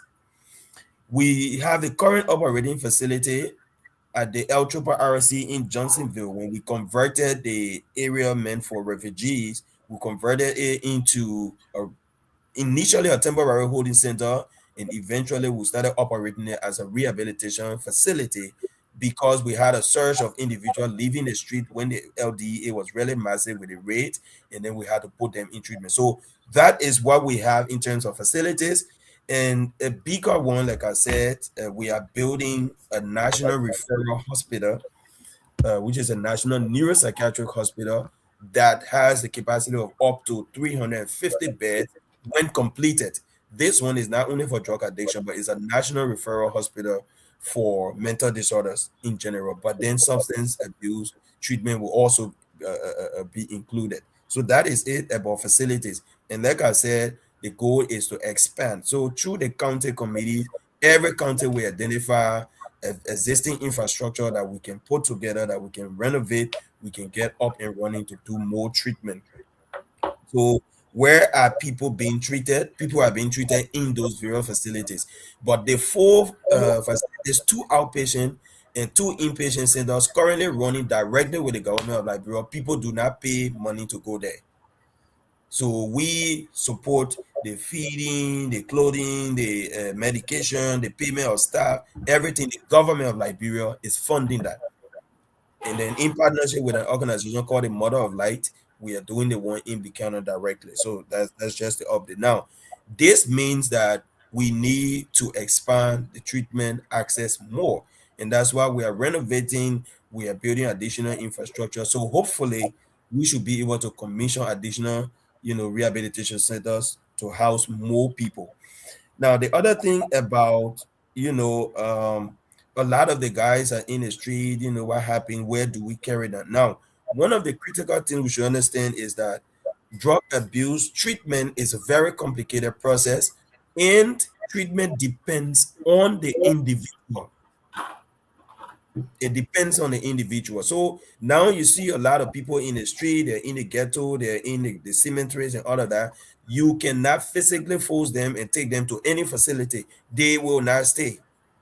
So through our treatment program, we link them with an outpatient or reception point where we do assessment, determine the kind of treatment they need, and we begin building motivation with them. Those who want to go into treatment, we can eventually take them. Last year, August, a number of them came together and said, "Oh, we want to go into rehab because they're raiding our places. We have nowhere to go." That was when we commissioned the LRRC facility. So, treatment of drug use disorder really, it requires a number of things, and not just moving people into a space called rehabilitation center. I just want to make that emphasis. The issue about corruption, I believe that every human being can choose to be good or to be bad. Most times people are bad because we do not have the tight control or the system level control to ensure that they must align with rules and regulations. I believe that with great leadership, with systems, with control systems in place, people are able to align. Yes, everywhere around the world, you have members of law enforcement rather, that are corrupt. We have bad cops, for example. So the system itself has to root out the bad people. And the way bad people are rooted out is when they are exposed through intelligence, through different things, through investigation. So I believe that with great leadership, especially from above, and within those security agencies, we are able to identify the dirty cops, the bad ones, root them out, and then try to strengthen our fight. But we are committed, and the action plan clearly provides the directive and the roadmap that we can use to fight drugs. Thank you. Thank you very much. And I mean not to make you nervous because we do hope to have you, here in the future on our program. And thank you for clarifying that we do have lesson, not just 5, but lesson 3 fully functional. Because like you said, from county to county, as you disperse yourself, you will affiliate with other facilities. It's good to understand that fully because like I said, we know that in the next 3 months, we're going to have thousands of young kids and teenagers and young men trying to be a part of this rehabilitation program. So please let that be your first priority in making sure that this is put in place. I have one more question. I don't know, Mr. Can I throw it in real quick? it's very important for me to know if that's okay with you. Okay, let me get it in. All right, so doctor, I understand that your plan is to pretty much detox and provide mental health. But my question to you is, after all of this, because I have about 5 young kids around me here, I've promised to get involved in your plan because they need help. They need help. So I need to know, after all of this mental rehabilitation, drug rehabilitation, what will be next? When we talk about trade school, we talk about after vocational programs. How are you going to integrate this after your strategic mental health and drug rehabilitation? That's my last question. Okay, thank you. So the first part I want to respond to is the number of facilities. So like I said, we work with a number of private providers and we strengthen them to deliver services. Healthcare service delivery requires both public and private. The government of Liberia does not own all the health institutions, but through strong leadership from the Ministry of Health, we strengthen private providers to deliver quality services as we want. And we are currently working with 12 inpatient facilities. The Nathan Blai facility is one of them, but there are several other facilities we work with. We strengthen them so that they can deliver quality services. So that expands the access to treatment. The inpatient facility, which is the inpatient rehab, there are two that the government is directly funding, and those ones they are free of charge. So if you know anyone who wants to go into treatment, kindly reach out. We have the center right in Congo Town if the person is in Monrovia. We have the center right in Congo Town. If the person is in Grand Bassa County, we have a center right in Buchanan. Those are outpatient centers. We bring them, we evaluate them, we start the process of treatment from the outpatient, prepare them and take them in the inpatient if their treatment warrant inpatient. So yes, treatment is available and people can reach out. Like I said, we do have numbers. I can also share them, but we are working on a toll-free line because many times people want to reach out. Sometimes they may not be able to pay for credit and all of that. So we're working on a toll-free line. We'll announce it really soon from the Ministry of Health so that people can reach out. So treatment is available and people can come. I just thought to also emphasize that the issue about after treatment, when you look at the anti-drug action plan, and like I said, I have pasted it in the chat box. When you look at the action plan, you will see clearly that there's a social reintegration piece. And we have an entire reintegration roadmap. However, it requires funding because as part of our rehabilitation intervention, we include vocational training, basic vocational skills we provide in the treatment center, especially for the people who go in the residential setting. Our program is between 6 to 9 months minimum. So people who are in that residential setting will provide basic vocational training, including tailoring, basic agriculture, catering, decoration, uh, basic skills, computer science, and so forth. So we have those basic skills there. People who have interest and want to take up anything afterwards, the reintegration program that we designed includes several things. There are 5 major pillars of that reintegration piece. However, the implementation requires money, which true to the conversation, we do not have all those funding right now to implement it as we want.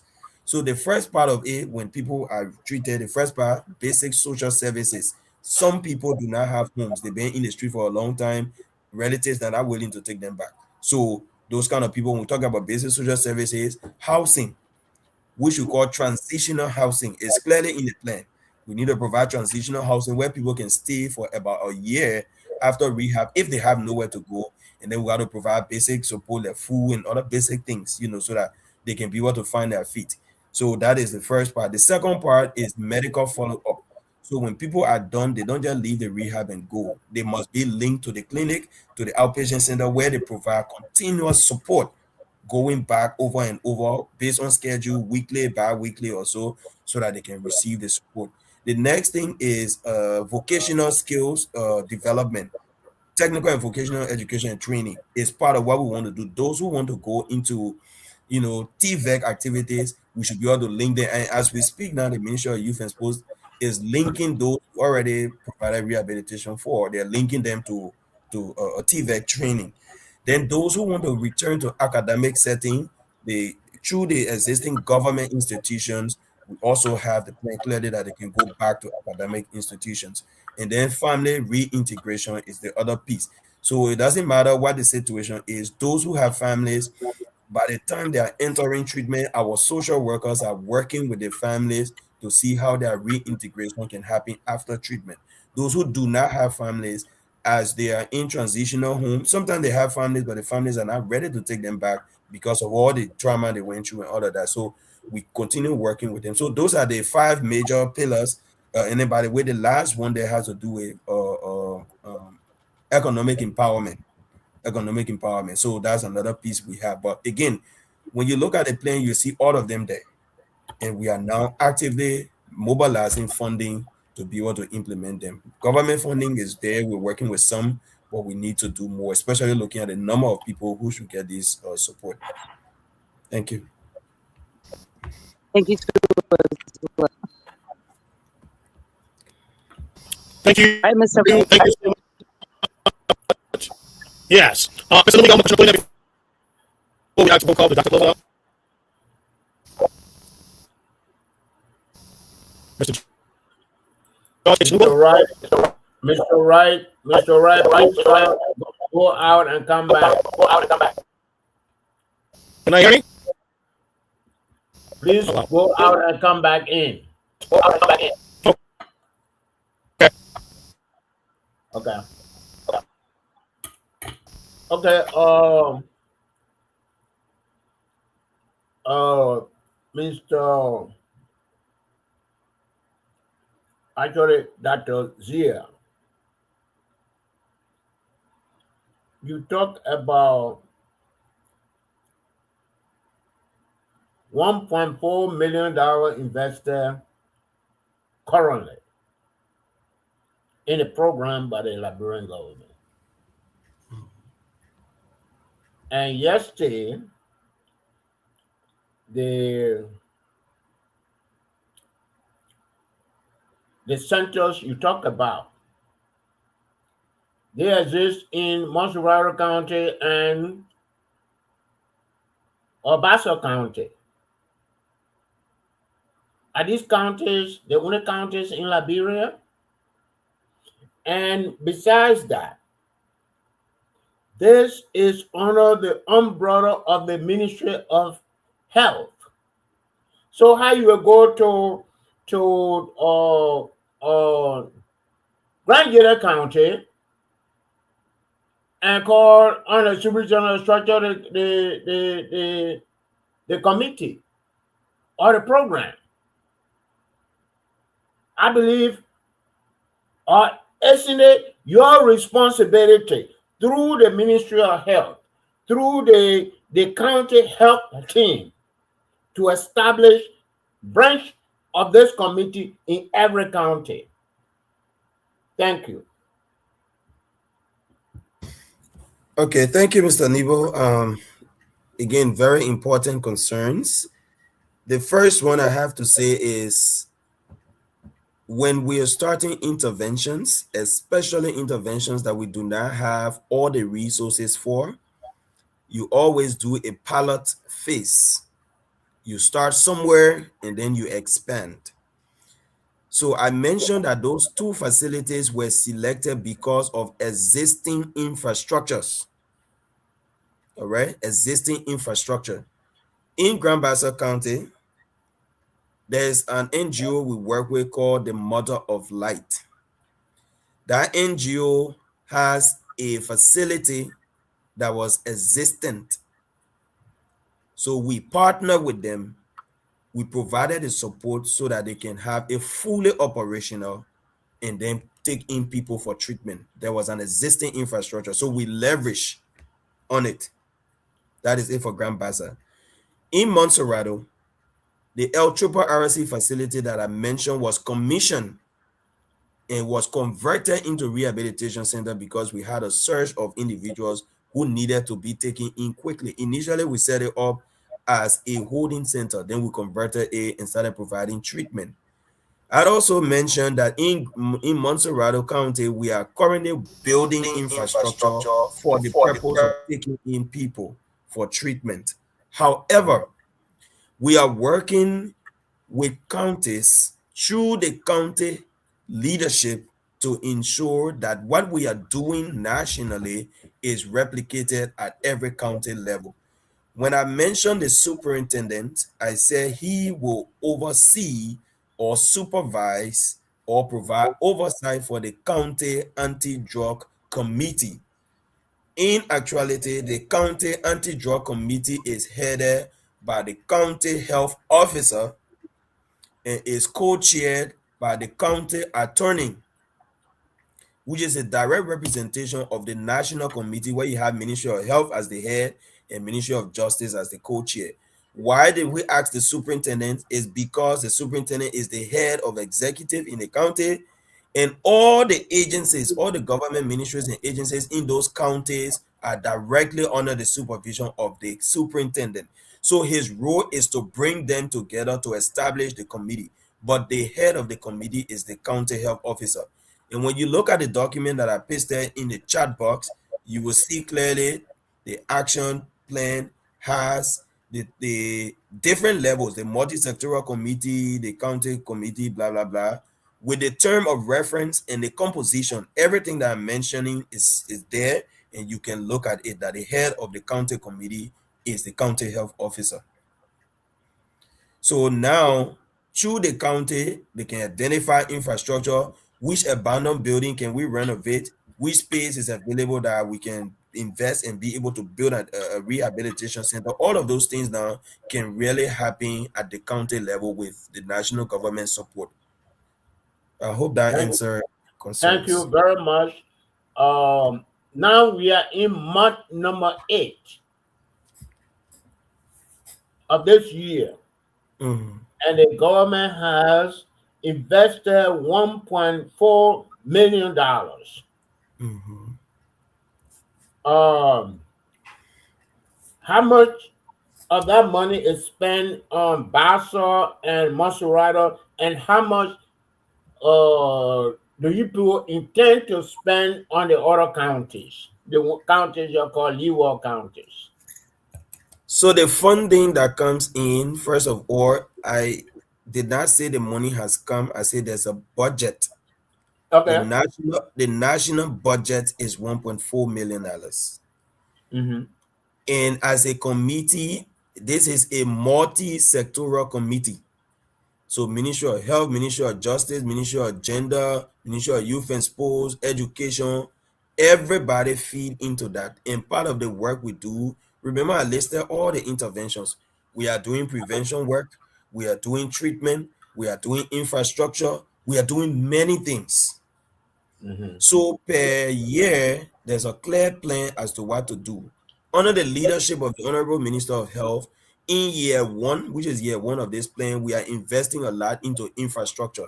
So bulk of the money is going to infrastructure to hurriedly complete the National Neuropsychiatric Hospital that I talked about, and then the other treatment facility, for example, that is in Bassa. Now they have a male side. Right now, there are multiple apartments, and we have male and female in different apartments. But what we're trying to do now is to build a separate place where we will put females, a whole compound where we put females. So those are the kind of work we are doing. And so every year, depending on how much money is available, the leadership makes decision where to prioritize, what to do with all the agencies coming together. So this is the budget for 2026. The funding has not come to say we already have it, but before it even comes, there are things that are clearly planned to happen involving all the different agencies. Thank you. Thank you, Doc. Thank you. Oh, Yeah, actually, you can take over. thank you, Doc. It has been a very, very engaging show. And I want to say, please make this your home. Um, we'll have an open door for you and the technical interministerial committee. Anytime you guys want to come, please let me know. Let Claudia know. I think Claudia is also in connection with Mr. Soma, or I think Joma, not Soma, but Joma. Mr. Joma. Please let us know. We will gladly fit you guys into our schedule. Because what you have done here tonight, it's truly in the service of the nation. And I want to thank you and the committee for what you guys are doing. At least for now, we can see, and I'm seeing the doctors, I'm making a comment. Um, we can now see, or we have an idea of what the government is doing. At first, small, you're seeing, yeah, look at the kids. They just all right. You're seeing the kids going to waste, and there's nothing happening because you know why? No one is communicating what the government is doing. So we're just walking blindly. We'll fill it in the void because we don't have the information that you and the committee had. So we take what we see and we put our own analysis in there, and we say this is what's happening, and we are on a reporting because we don't have the data. So I really want to appreciate your presence here tonight. Let's make the irregular appearance because your work it's a rolling activity. You get new things happening every day as you as you encounter these youths and you deal with other government agencies. You're getting more data, and the data need to be presented to the people. The people need to know. It is their right to know. If I'm living in rehab and I see too many kids walking in the street and I don't see any intervention, or maybe there's intervention going and I don't know, I'm going to blame the government. The government is not working. Meanwhile, you guys are there. So let's make this happen, Doctor. I'm going to appreciate your presence here tonight. But before I allow you to close, I want you to confirm this for me. Your last name spelled as one of the major towns in Granger County. Are you from Granger? Well, yes, you are right. That is spelled as Zia in Grand Gedeh, but my parents are from. Oops, my parents are from Grand Bassa. So I know that name comes from Grand Gedeh, it comes from Nimba, it comes from Grand Bassa, it comes from Riverses. But my parents are from Grand Bassa. All right, Doc, play close. Thank you so much. Well, thank you so much for having me. It's a pleasure to be here. I don't mind stopping by once in a while to provide updates of the various things we've done, but I really wanted to start my first appearance by providing the foundation and telling you what we have set out to do as a nation. So any subsequent appearance will really be based on, what we've said today and the specific interventions we've taken in terms of the number of things we've done. So thank you for having me, and I'm grateful to all the followers and listeners, and I look forward to coming again. Thank you. Thank you so much, Doc. And at this point, we want to say you are at liberty to close up. You can leave, you can drop, or I can do it for you. Okay, sir. Good. Thank you. Thank you. All right, gentlemen, the time we are on the money. The time is 12 a.m. in Liberia and 8 p.m. here in the United States of America. And Mr. Nubo is making me hungry already because he's on set and he is filling up.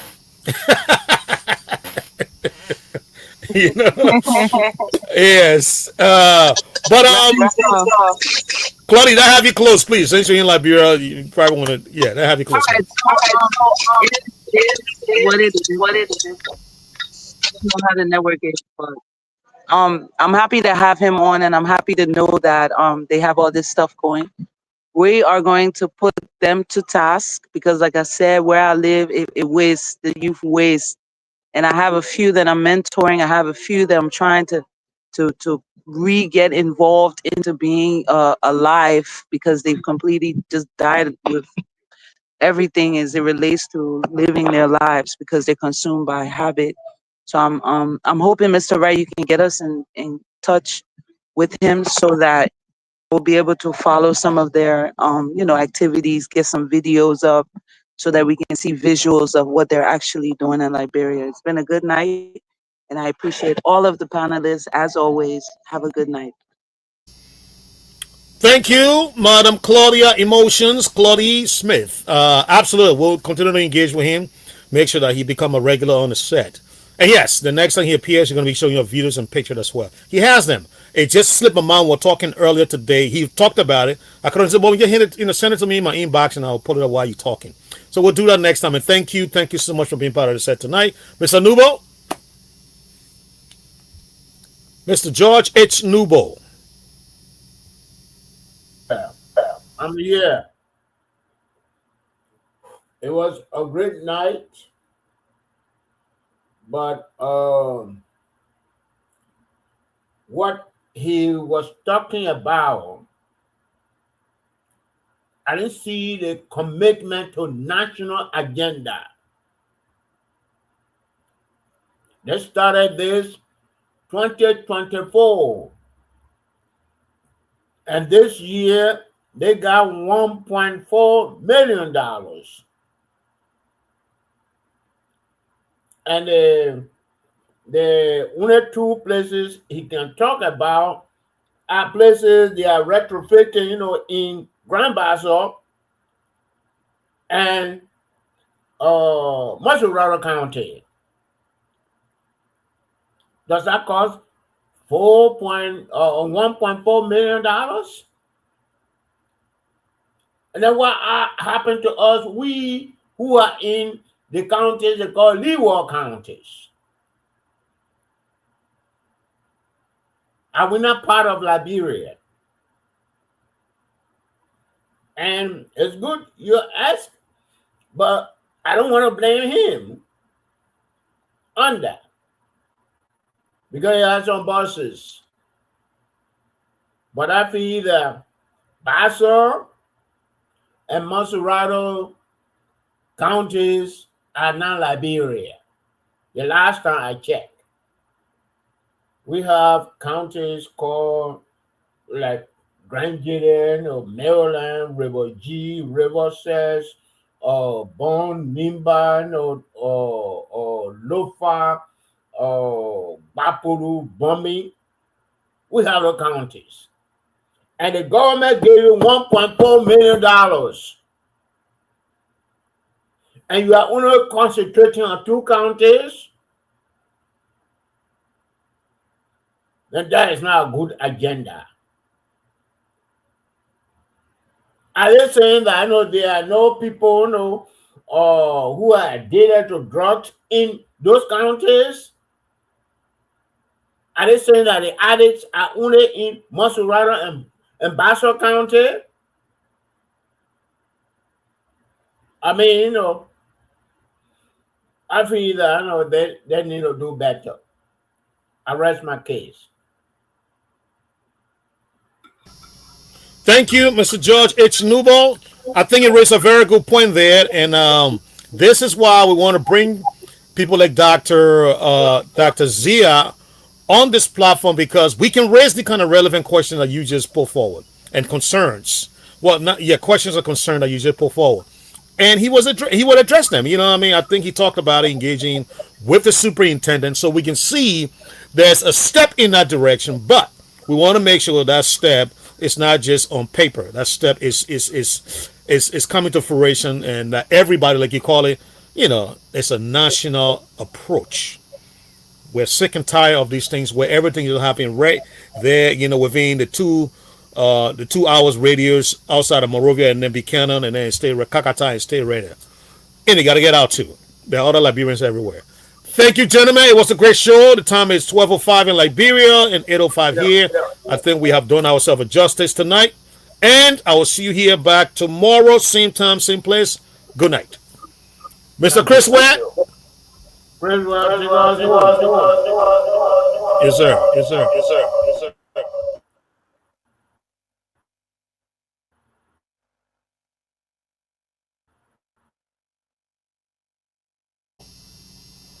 Mr. Ware, are you there?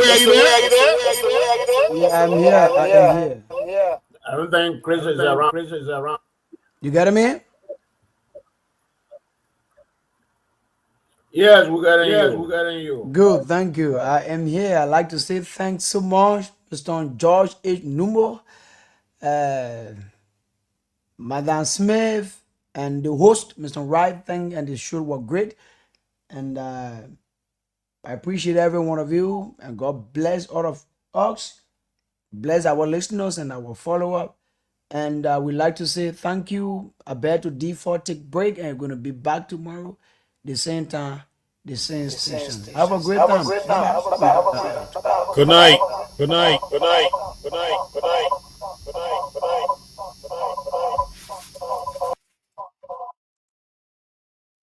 I beg to differ, Liberia. My people, Taibo. Top FM 105.3, we on the air. Leader.